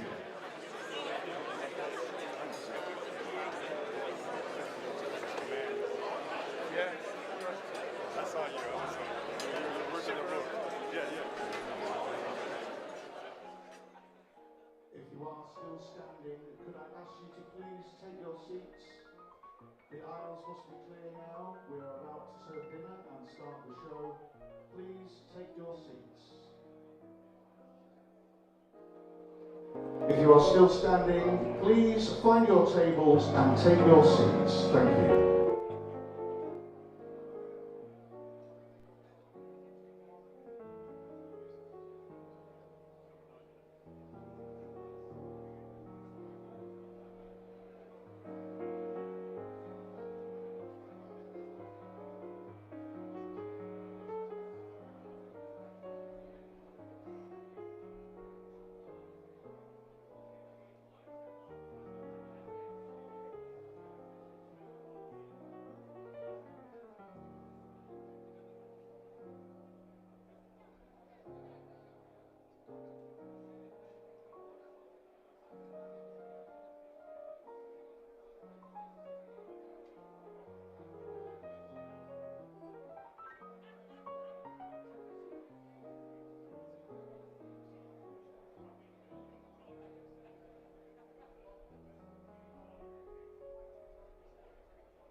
Once more, could everybody please take their seats? Could you please take your seats? Anyone standing should now be seated. Please take your seats. Thank you.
fantastic event possible and provided us with this amazing opportunity to watch two of the best in the world from their respective combat positions in the battle for the baddest right here in Riyadh, starting Riyadh season.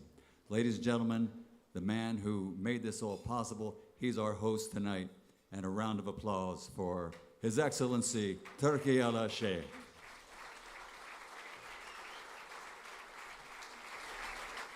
Well, tomorrow, of course, we know it's going to be a fantastic evening and very exciting and entertaining evening. We're happy you could all join us tonight. Just take a look around this room. So many personalities and celebrities from entertainment and, of course, from the world of boxing. We have so many. I'd love to introduce them all, but I would be hoarse by tomorrow and I have a job to do. But I would like to acknowledge, since they are the big guys fighting each other tomorrow night, heavyweights, we have some of the great heavyweight champions in history with us here tonight. From Brooklyn, New York, he became the lineal heavyweight champion in 1997, and a decade later, he captured the WBO title. He won 60 professional fights, 53 by knockout, 37 of them ending in the very first round. Ladies and gentlemen, Shannon Briggs, former heavyweight champion of the world, an Olympic gold medalist who stunned the boxing world when, as the longtime reigning undisputed light heavyweight champion, moved up to the heavyweight division and became the first light heavyweight to win the heavyweight title. Olympic gold medalist, he brings the Sphinx Jinx. He is former two-time world champion Michael Spinks. This Cinderella man from Columbus, Ohio, author of the greatest upset in boxing history, winning the undisputed heavyweight championship of the world in Tokyo with a 10th round KO over our main man, Mike Tyson. It happened, hard to believe, a 42-1 underdog.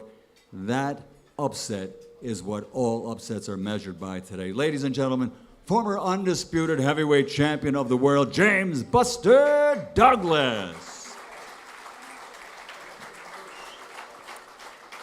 A 1988 super heavyweight Olympic silver medalist, he's the fighting pride of Brownsville, Brooklyn, and became the undisputed champion in 1992 and finished his storied career with a record of 43 wins, only 1 defeat, 33 knockouts.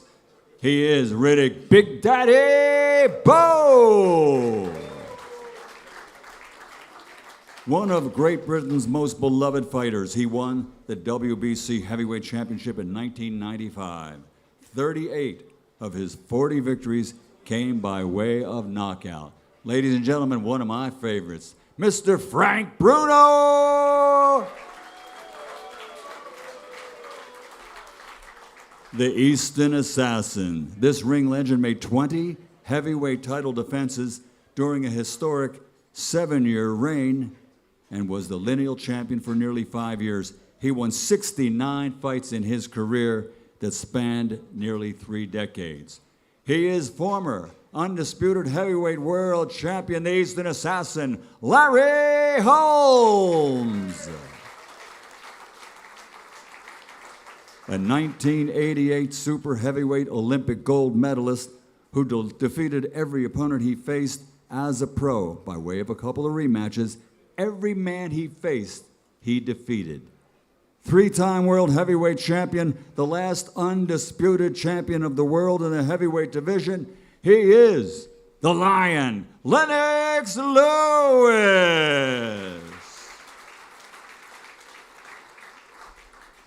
As current undefeated unified champion, a Ukrainian Olympic gold medalist and former undisputed cruiserweight champion, he is the undefeated and reigning WBO, IBF, WBA heavyweight champion of the world, Alexander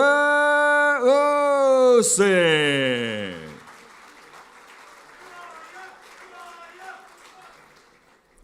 Well, ladies and gentlemen, it's not just boxers. We have stars from music, film, all the sporting arenas in the rooms, such as Ronaldo, Eminem. There's quite a few. I could just go on and on. You've seen them here. It's a great night, ladies and gentlemen. And of course, to our esteemed guests and family members, we welcome you all to celebrate with us here in the Kingdom of Saudi Arabia. Now at this time, playing throughout the evening, I would like to acknowledge our world-famous Sid Lawrence Swing Shift Band, led by musical director Chris Dean. And they are joined by multi-award-winning jazz vocalist Becky Biggins, and direct from Las Vegas, the swing and swagger of Sinatra brought to you life by the star of the Rat Pack Live with sellout shows around the globe, Stephen Triffett as Mr. Frank Sinatra. Yeah.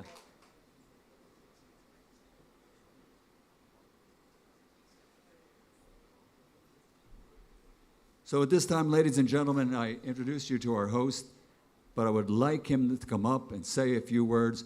Ladies and gentlemen, His Excellency, Turki Al-Farad.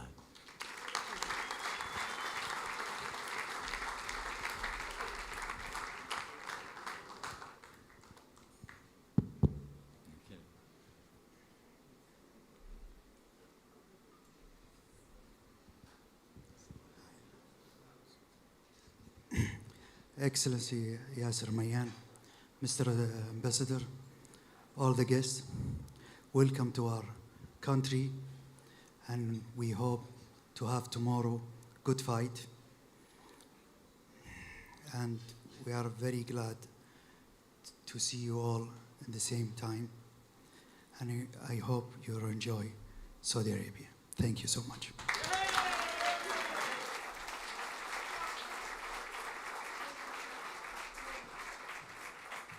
Thank you, Your Excellency. Ladies and gentlemen, let's enjoy the food. Let's have a good time. We'll be back with some more things later, but right now, enjoy. Thank you very much.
All or nothing at all. Half a love would never appeal to me. If your heart it never could yield to me, then I'd rather have nothing at all. I said, oh, nothing at all. If it's love, there is no in between. Why begin and cry for something that might have been? No, I'd rather have nothing at all. Please don't bring your lips close to my cheek. Don't you smile or I'll be lost beyond recall. The kiss in your eyes, the touch of your hand makes me weak. And my heart, it may grow very dizzy and fall. And if I fell under the spell of your call, I would be caught in the undertow. Well, you see, I've just got to say no, no, or nothing at all.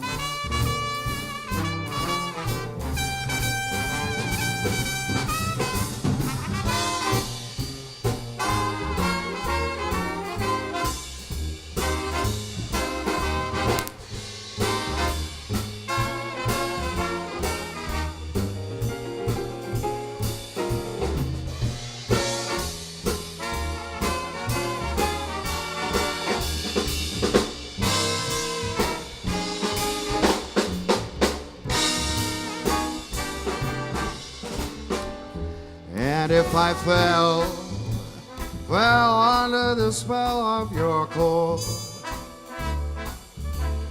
I would be caught in the undertow. So you see, I've just got to say no, no, no, or nothing at all. At all, or nothing at all.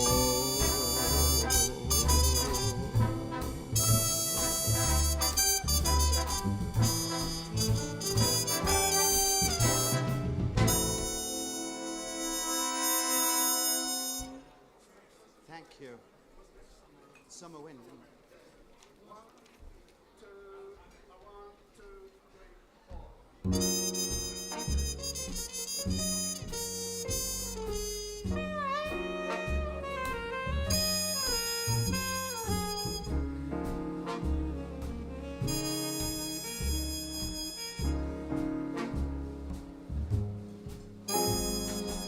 The summer wind came blowing in from across the sea.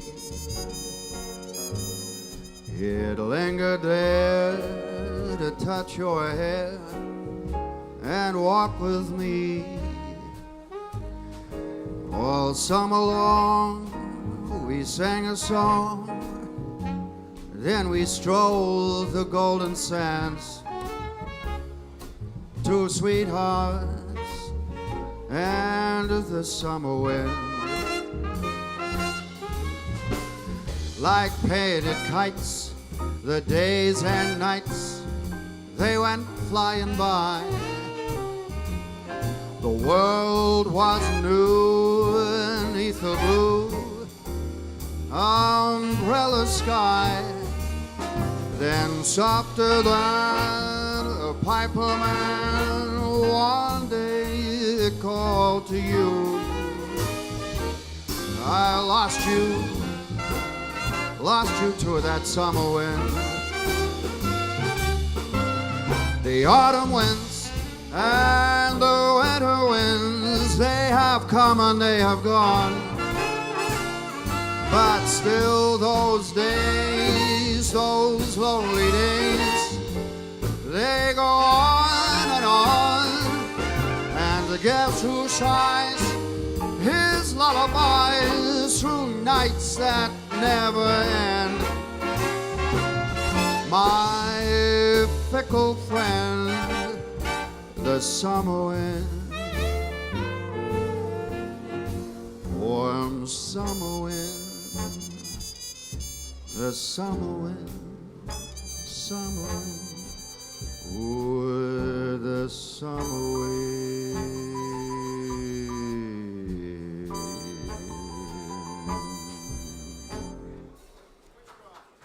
Thank you very much. Thank you. Well, I can't see anything now.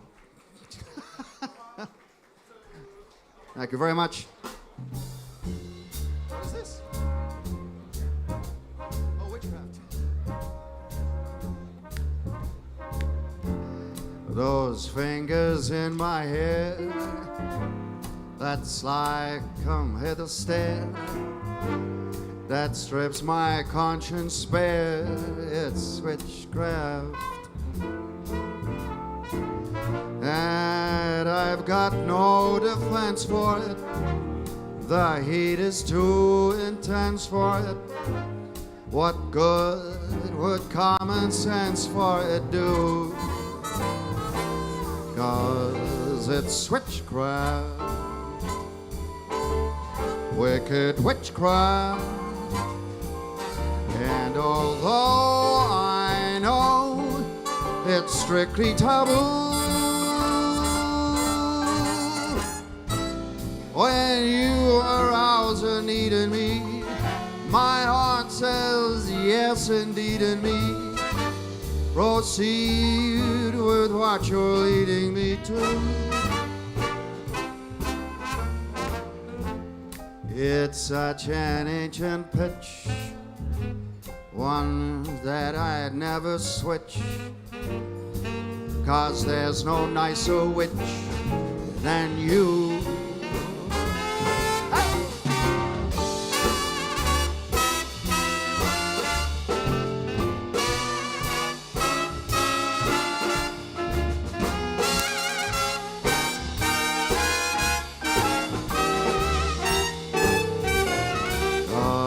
It's witchcraft, that crazy witchcraft. And although I know it's strictly taboo, when you arouse a need in me, my heart says yes indeed in me. Proceed with what you're leading me to. It's such an ancient pitch, but one that I would never switch, because there's no nicer witch than you, than you.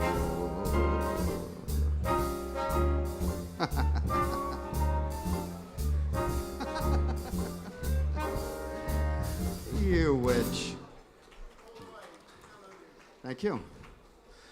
We're going to slow things down a little bit now. Just me and you, James. Well, my goodness, what a night we have had here in Riyadh. It has been unbelievable. We have spoken to Ronaldo. We have spoken to Rio Ferdinand. Guys like Mike Tyson, Lennox Lewis, Frank Bruno, Ricky Hatton, Joe Calzaghe, a galaxy of stars. So many have descended upon Riyadh this week. It has been an absolutely incredible fight week, the like of which we have never seen before. And don't forget, with me the whole time, and do you know what, I'm going to pull him in. He wasn't here for this outro. Come on, Andy, you've been part of this. We've had a hell of a week here in Riyadh. Give me some of your highlights. I mean, it's just been one long highlight, to be honest. I know that sounds like a really kind of cheesy answer, but from turning up at the Grand Arrivals with that incredible backdrop to the open-air stadium that we'll see the undercard in for the workouts. The workouts are always fun. You know, it was a bit rough around the edges, you know, running around, seeing who we can find. But tonight, I think, would have to be the highlight, because just stood by that door, just watching people come through it, and then seeing that they're wandering towards us. You know, I think when Lennox Lewis came over, I looked up and it was Lennox Lewis, and I actually said, oh, wow, Lennox Lewis. And it's just, you know they're going to be here, and you're used to seeing people around. I've sat behind Lennox Lewis when he's been working for HBO, but you just, I don't know, sometimes you get caught off guard, even though you know what's coming. It's kind of difficult to explain. I think it's because there are so many of them in such close proximity. If you added up all the belts, if you stacked all the belts, you couldn't stack all the belts on the table. Yeah. It'd be impossible. You know, it's it's been a great week. I'm really looking forward to the fights tomorrow. Yeah, exactly that. Thank you so much for all of your help, all your great insight this week, Andy Clark. Now, you guys can keep watching, stay tuned, because we've got some brilliant stuff coming up here tonight at this gala dinner. It's just myself and Andy who are signing off because, hey, we want to eat. So remember, in the UK, TNT Sports box office. In the US, via Top Rank on ESPN Plus pay-per-view, and around the world on other territories in the Zone. It's going to be a hell of a show. We can't wait for this. Two kings collide in the Kingdom of Saudi Arabia. Stick with us. Thank you so much.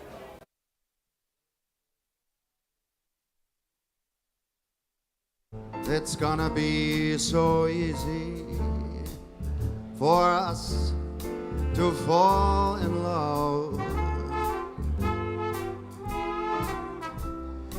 Hey baby, what's your hurry? Relax and don't you worry. We're gonna fall in love. We're on a road to romance, that's safe to say. But let's make all the stops along the way.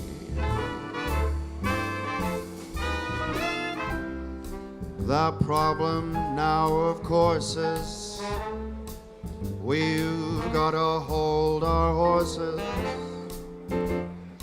To rush would be a crime, 'cause nice and easy does it every time.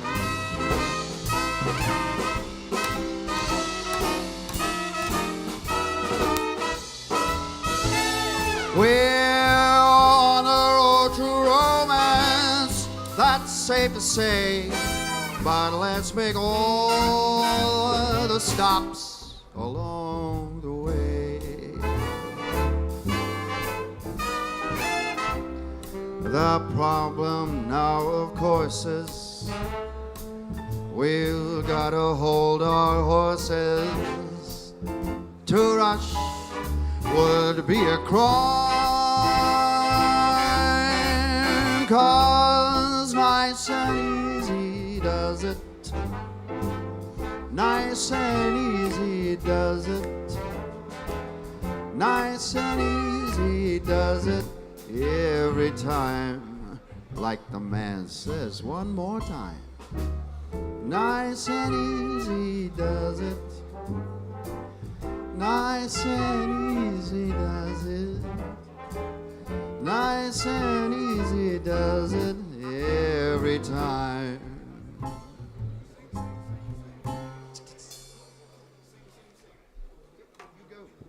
I'm going to be down here somewhere.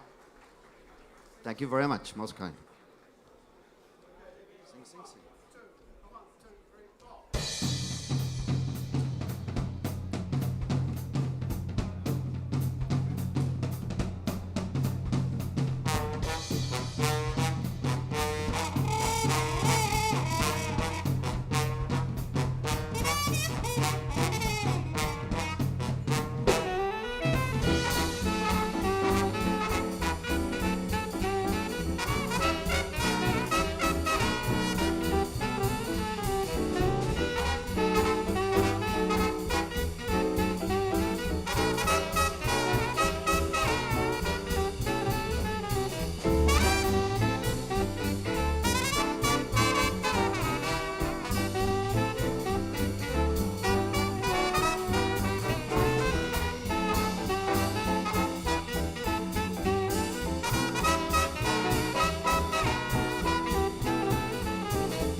Sing, sing, sing.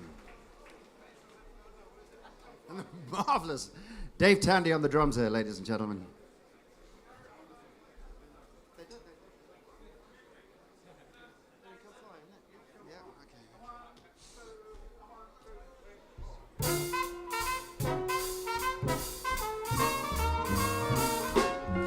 Come fly with me, we'll fly away. If you can use some exotic booze, there's a bar far from Bay. Come fly with me, we'll fly away. Come fly with me, we'll float down to Peru. In Llama Land, there's a one-man band, and he'll toot his flute for you. Come fly with me, we'll float up in the blue. Once I get you up there, where the air is rarefied, we're gonna glide starry-eyed.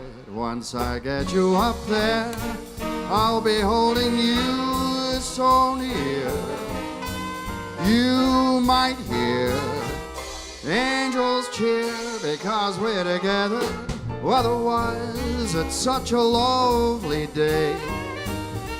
You just say the word and we'll beat those birds down to Acapulco Bay. It is perfect for a flying honeymoon. They do say, come fly with me, we'll fly, we fly, let's fly.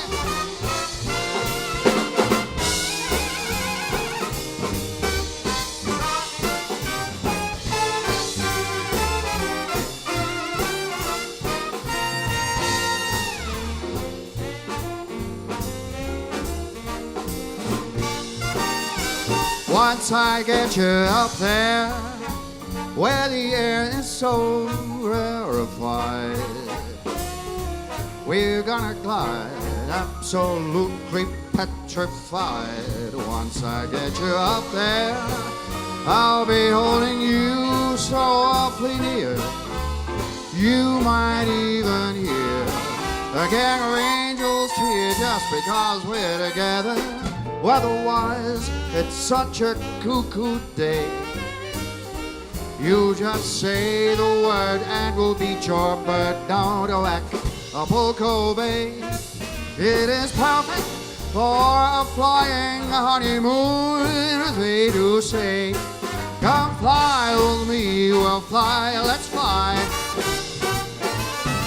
Back up, let's fly away. And don't tell your papa.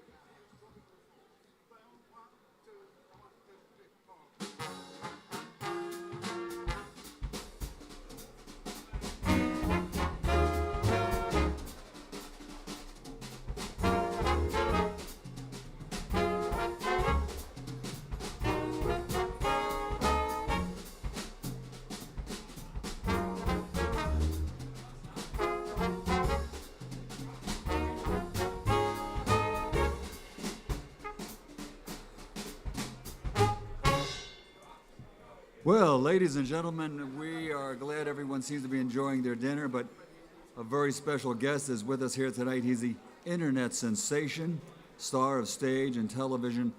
Without a doubt, you're about to find out that he is the world's most prolific impressionist.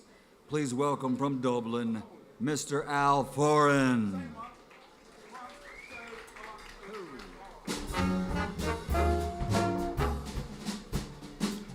No. Absolutely none. No rehearsal, welcome. Some famous Hollywood actors are really looking forward to the battle of the baddest, Tyson Fury versus Francis Ngannou. And I understand there are some very famous people sitting right here inside you. Robert De Niro, you played a real-life world champion boxer as Jake LaMotta in Raging Bull. How does it feel to be here with so many great champions? Oh, well, I gotta tell you, it's an honor to be here. It's very good to be here, you know. I played Jake LaMotta in Raging Bull. You know, I did a lot of training for that, but you know what? It doesn't compare to the training that some of these guys did. Let me tell you that much, Mike. Let me tell you that much. All I did, I was acting. That's all I did. You know, acting, like, you know, Jake Paul and KSI. Joe Pesci is here, ladies and gentlemen. Joe, this is the battle of the baddest, but Joe, have you considered yourself at any time in your career to be the baddest on the silver screen? Well, let me tell you something. You know what I mean? I'm 5'2". I'm 5'2", Mike, you know, and it's a real problem. You know, listen, I get it. Francis and Tyson, they're big guys, but I'm 5'2", and I was very scary when I was in movies. You know what I mean? You watch me in Goodfellas, you watch me in Casino. You know, what's there to say about it, Mike? Now, Mike, don't call me funny. Don't call me funny. Come on now. I'm not a clown. It defeats its own purpose. Al Pacino, you're here. How about a lot of old rivals are here, of course, but what's your take on that, this dinner and everything, the celebrities? Well, I gotta tell you, Michael, it's a great pleasure to be here. And I gotta say, so many great fighters here tonight. It's great. And you know what? They were rivals in the past, but you know what I said in The Godfather? Keep your friends close, but your enemies closer. Can I get a hoo-ha? Hoo-ha. One more, oh no. Hoo-ha! No, third time. Hoo-ha! Thank you very much. Hoo-ha. Mark Wahlberg in the house. You know, like De Niro, you also played a champion, Irish Mickey Ward, and are you a little nervous being in this room with these great champions? You know, I gotta tell you, I'm really nervous being here, you know? Of course, I did a lot of training to be Mickey Ward. It was great. You know, but I didn't win the Oscar. It was Christian Bale won the Oscar. He played Dickie Eklund. Sugar Ray Leonard's here. You know, and he goes on about knocking down, you know, Sugar Ray Leonard. Dickie did. So, you know, it is what it is. I'm getting really nervous here, Mike. You gotta move on to the next impression, all right? You know how I get. Okay, we're all good. I gotta go to the gym. Christopher Walken is here. Christopher, tell us about the boxer you grew up with in your hometown of Queens, New York. Oh, so good to be here. The kingdom, Saudi Arabia. We're here for a big fight. It's huge. I grew up with a boxer. Very tough guy, Mike. So tough. Really tough. Oh. Eddie Murphy. Eddie, you must be excited to be here at this gala event. It's just an outstanding setup, isn't it? Let me tell you something, Mike. It's great to be here. I just want to stand up for a little bit, you know. Let me tell you, it was difficult when they were putting the seating plan together. You know, all these boxes, they just wanted to sit in the corner, you know. I hope you put your gum shields on when the main course comes out, boys. So let me tell you that much. How you doing, Mike? How are you? I'm doing great. Let me tell you, I'm a big fan of you. I hear Morgan Freeman is here, and perhaps he could give us a preview of a narration of the Battle of the Baddest. Well, let me tell you, we are here in the kingdom of Saudi Arabia. 'Twas the night before the Battle of the Baddest. I'm here with the voice of boxing. You're here with the voice of film. I gotta say, what an incredible honor it is to be here. That's fine. I'm having a good time. Thank you, Mr. President. How many times have you played Mr. President? So many times, I can't remember. I played God, too. Denzel Washington, you did a boxing training. You were in boxing training for over a year to play the part of Reuben Hurricane Carter in a motion picture. That must have been tough. I'll tell you right now, it was very tough. When you go and you train for a year, you gotta be tough. That's right. Okay, my man. Okay. You know, when they said you put in the training, it doesn't compare to what you guys do, but I had to do what I had to do. Okay, my man. Okay. I have to sit here with this. This is unbelievable. I love it. Now, we have some amazing names from the world of soccer here this evening. And we also have some right up here on the stage. Cristiano Ronaldo is here tonight, folks. And we have a few words from some of his former teammates, all right here, sitting next to me. Jose Mourinho. I see. Rio Ferdinand, Sir Alex Ferguson, Roy Keane, Carlo Ancelotti. Well, I think I coached Ronaldo at Real Madrid. I think he was fantastic. very good player, very quick, very fast. I think it's great that he's in the Saudi Pro League, and you never know, in the future, you might have Jose managing here. I think so. I think so. I know Rio is in the audience. You know, listen, Ronaldo, what an unbelievable player. Played alongside him, fantastic. Speed, unbelievable, you know.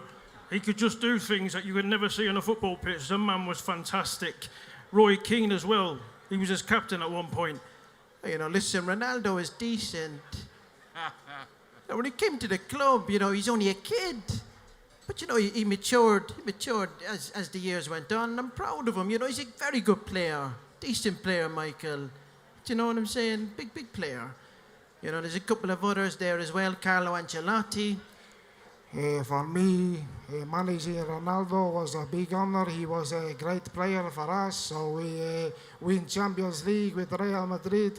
Fantastic, big player, very big player. David Beckham, Bex. Like Tyson Fury here, you have a hit show on Netflix. Bex, are you a big boxing fan? Yeah, well, you know, I'm a massive boxing fan, of course. You know, and there's a lot of British boxers here this evening, you know. I mean, you've got the likes of Frank, you know, when I was younger, when Frank was fighting, especially when he was in the States, you know, I'd have to get permission from my dad to watch him. And then you've got Naz here as well. When he was fighting in the States a bit later on, I'd have to get permission from Sir Alex to watch him. And then as time went on, you've Ricky and Tyson, you know, in the 2000s. And, you know, I'd have to get permission from Victoria to watch their fight. So, yeah, you know. Thank you, Bex. Harry Kane, would you consider a move to the Saudi Pro League in the near future? Yeah, of course, obviously. Be fantastic, you know. As you look like Cristiano Ronaldo, I love to score goals, so let's see what happens. Obviously, I'm at Bayern Munich at the moment. I want to win trophies. If I come here, win trophies, you know, you've got the Asia Champions League. Let's see what happens. Let's go. Jurgen Klopp, you're a star player. Mo Salah has been heavily linked with a move to Saudi. Will you join former teammates Manny, Firmino, and Henderson here? Yeah, for sure, absolutely. We're trying to keep hold of Mo, but obviously Al Ittihad are looking at Mo Salah, and you know it's a great offer for him. And if he wants to come play here next season, fantastic. He's done a great job for Liverpool. He's a Liverpool legend. So yeah, we'll see what happens for sure. Absolutely. Steven Gerrard is here, manager of El Ettifaq. Are you two considering a move? Of course. Obviously, it's great. We've got Jordan Henderson playing for us, and he's a former Liverpool captain, so we'll see what happens. There's some great players coming into this league, and it's looking like a real proper league at the moment. It's proper competitive, you know, so we'll see what happens. Pep Guardiola, rumors of Al Nassr being interested in De Bruyne. How vital is that for Man City? Of course, Kevin De Bruyne for Al Nassr. We've heard rumors. We don't know what's going to happen. If it happens, it happens. He's done so much for us at the club. We see what happens. Okay? Okay? I have to keep hold of him, but we have to bring in a new Kevin De Bruyne. Okay. Cristiano Ronaldo. Now, Al, let's rate your impersonation of the great one. Well, of course. I love playing here in the Saudi Pro League. I love scoring goals. For me, it's all good. I feel good. I feel in the shape of my career, so we'll see what happens. I score 40 goals, 50 goals a season, so see what happens. See! You know, we've got some politicians and celebrities here looking forward to the fight, too. Chef Gordon Ramsay, a huge boxing fan, but more importantly on tonight, how would you rate the food, Chef? Oh, the food's amazing. Wow. Fantastic. Unbelievable. That is fantastic food. Is everybody enjoying it? Is it brilliant? Isn't it wonderful? Amazing. Have you enjoyed it, Michael? I love it. Brilliant. I'm happy that makes me. So good. Thank you, Chef. Even though I didn't cook it, it's so good. I would have loved to have got something here tonight. Amazing. Donald J. Trump in the house. Al, I think you're familiar with Donald J. Trump, but Mr. Trump, are you really going forward with your campaign for the 2014 election? That's a very silly question, of course. 2024, it's going to be very big. Believe me when I say that, it's going to be huge. It's going to be massive. We're looking at it. We are going to beat Joe Biden 100%. It's going to be brilliant. It really is. It's so fantastic to be surrounded by some wonderful, fantastic boxers, sports people. It's really great to be here tonight. Wonderful to see you, Mike. You look great. You look fantastic. What a guy.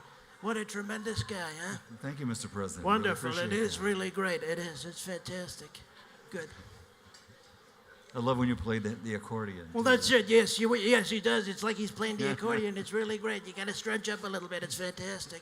It really is. Haven't the band been wonderful? You've been so good. Fantastic. I love it. We're going to move on to the boxers now. Take over for me, will you please? And now, ladies and gentlemen, we're going to hear from some notable names from the fighting world. Conor McGregor, why aren't you here tonight, Conor? Well, yeah, I'm here tonight, mate. 100% I'm here tonight, you know what I mean? Listen, it's a great event happening here. It's huge. Crossover boxing here in the Kingdom of Saudi Arabia. It's all good, you know, so I'm very happy to be here, mate, you know? What's up, Michael? How are you, mate? Man. Oh, Conor. There's so many legends here tonight, you know? So many. My man. And here, listen to me, the UFC is coming here, so that's a very big thing. You know, so you never know what's going to happen when the UFC comes here, so I'm very happy. I'm very happy to be here, 100%. 100%, so happy to be here. Nate Diaz, with the UFC coming to the Kingdom of Saudi Arabia, we potentially, maybe we'll see a trilogy fight between you and Conor here in the Kingdom. Well, whatever, if it happens, it happens. Let's see what happens. So, if Conor wants to fight me, let's see what happens. The trilogy over here, I might come back to the UFC, so it is what it is. Katie Taylor. Katie Taylor. You revolutionized women's boxing. Will we see you potentially do a crossover and have you fight a female UFC champion? I'd absolutely love to do something like that. It'd be unbelievable. You know, crossover boxing would be brilliant, you know. Bring on someone, I mean, Amanda Nunes could come out of retirement and fight me. That'd be a very interesting fight. So, yeah, we'll see what happens. Absolutely. Mr. Eddie Hearn, are you jealous for not being involved in this fantastic event this weekend? No, absolutely not. Absolutely not. Listen, it's a big fight. A lot of people are looking forward to it. I know me and Frank, we've got history, but you know, it's the fight game. That's what it is. At the end of the day, it's the fight game. So, well done, Frank. Stone Cold Steve Austin. Vince and Triple H are here tonight. When will we see you at a mega WWE event here in Saudi Arabia? Well, I don't think they're here tonight. I did put that on the script, but what? We got the WWE Crown Jewel next week, what? It's going to be a huge event. I hope people enjoy it, what? What? Al, the Gypsy King himself, Tyson Fury, fighting tomorrow night. He's here at this fabulous gala. What does the future hold for Tyson after this mega fight tomorrow night? Well, I'll tell you what the future holds. The future holds is Usyk. That's who's next, mate. I'm going to stand up and do this. Get up! Come on, the lads. 100%. It's a huge fight. Me and Francis tomorrow night. We'll see what happens. I got me dad here as well. Didn't he steal the show at a press conference? I tell you something, my son, greatest fighting man you'll ever see in your entire life. Nobody like him. He's the greatest, Michael. He's the greatest. The Furies, my son's over there, my family. Greatest fighting family in all the world. And Tommy is taking out the pretenders, the KSIs and the Jake Pauls. Yeah, just want to say the KSI and Jake Paul, you got it as well, so 100%.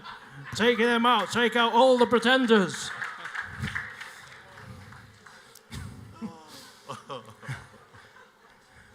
Stephen A. Smith, how much of a boxing expert are you, Stephen? I'm a stand up here and talk, Michael. I'm going to stand up. I think I know everything about boxing. I don't know. I talk about basketball all the time, but we'll see what happens. It's a big fight tomorrow night. I'm looking forward to it. Okay. Joe Rogan. A lot of UFC champions at this big dinner tonight. MMA has come a long way in the fight game, Joe. Yeah, wow. It's absolutely incredible. We've got Chuck Liddell, we've got Frank Mir, Junior Dos Santos, so many amazing fighters. Oh my God. Wow, amazing. Brock Lesnar. Not only do we have your fellow WWE compatriots in Vince and Triple H here tonight, but old rivals Chuck, Frank Mir, Randy Couture also in the house. Yeah, I've got Frank Mir over there somewhere, Randy Couture. I gotta tell you, they were my rivals back in the day, but I'm done. I don't want to do the UFC anymore. I'm too old for it. I don't want to do it, ma'am. So we'll see what happens. Chris Eubank Sr. Can your son emulate your success? My son, Chris Jr. No, listen. No, Michael, please. My son is an incredible fighter, an unbelievable fighter. But I don't think he will live up to my legacy. I don't think he will be the Simba to my Mufasa. Do you understand? I don't think so. Absolutely not. Floyd Money Mayweather. He's fought a lot of men in this room here tonight, and he also happens to be here himself. You know, when we talk about the sport of boxing, we talk about that. You know, when we make that money, that's what it's all about. You know, you got Manny over there. Me and Manny had the fight of the century. That's what it's all about. And we made that money. Yeah! And that's what we did, Michael. That's what it's all about. The sport of boxing. Iron Mike Tyson. Al, you're a brave man if you try and do Mike Tyson. Is he here? Show me your courage. Well, I just want to say, Mike, if you're here, 100%, you know, I think it's been an amazing event. And, you know, Michael, I can't believe we got to a point in my career, you know, where I'm playing the role kind of, you know, as Mr. Miyagi training the Karate Kid, Luke Skywalker training, you know, been trained by Master Yoda. It's amazing, you know. And that's Mike over there. How you doing, Mike? That's it. So I just want to say thank you. Ladies and gentlemen, Mr. Al Foran. Thank you, folks. And a cast of Thank you, thousands. Michael. Thank you very much for having me, folks. Dream come true tonight. Thank you to Spencer and His Excellency. Hope you have a fantastic night. Thank you, Michael. Great job. Thanks so much. Ladies and gentlemen, enjoy your evening. Enjoy your food right now. The band is going to get it on one more time.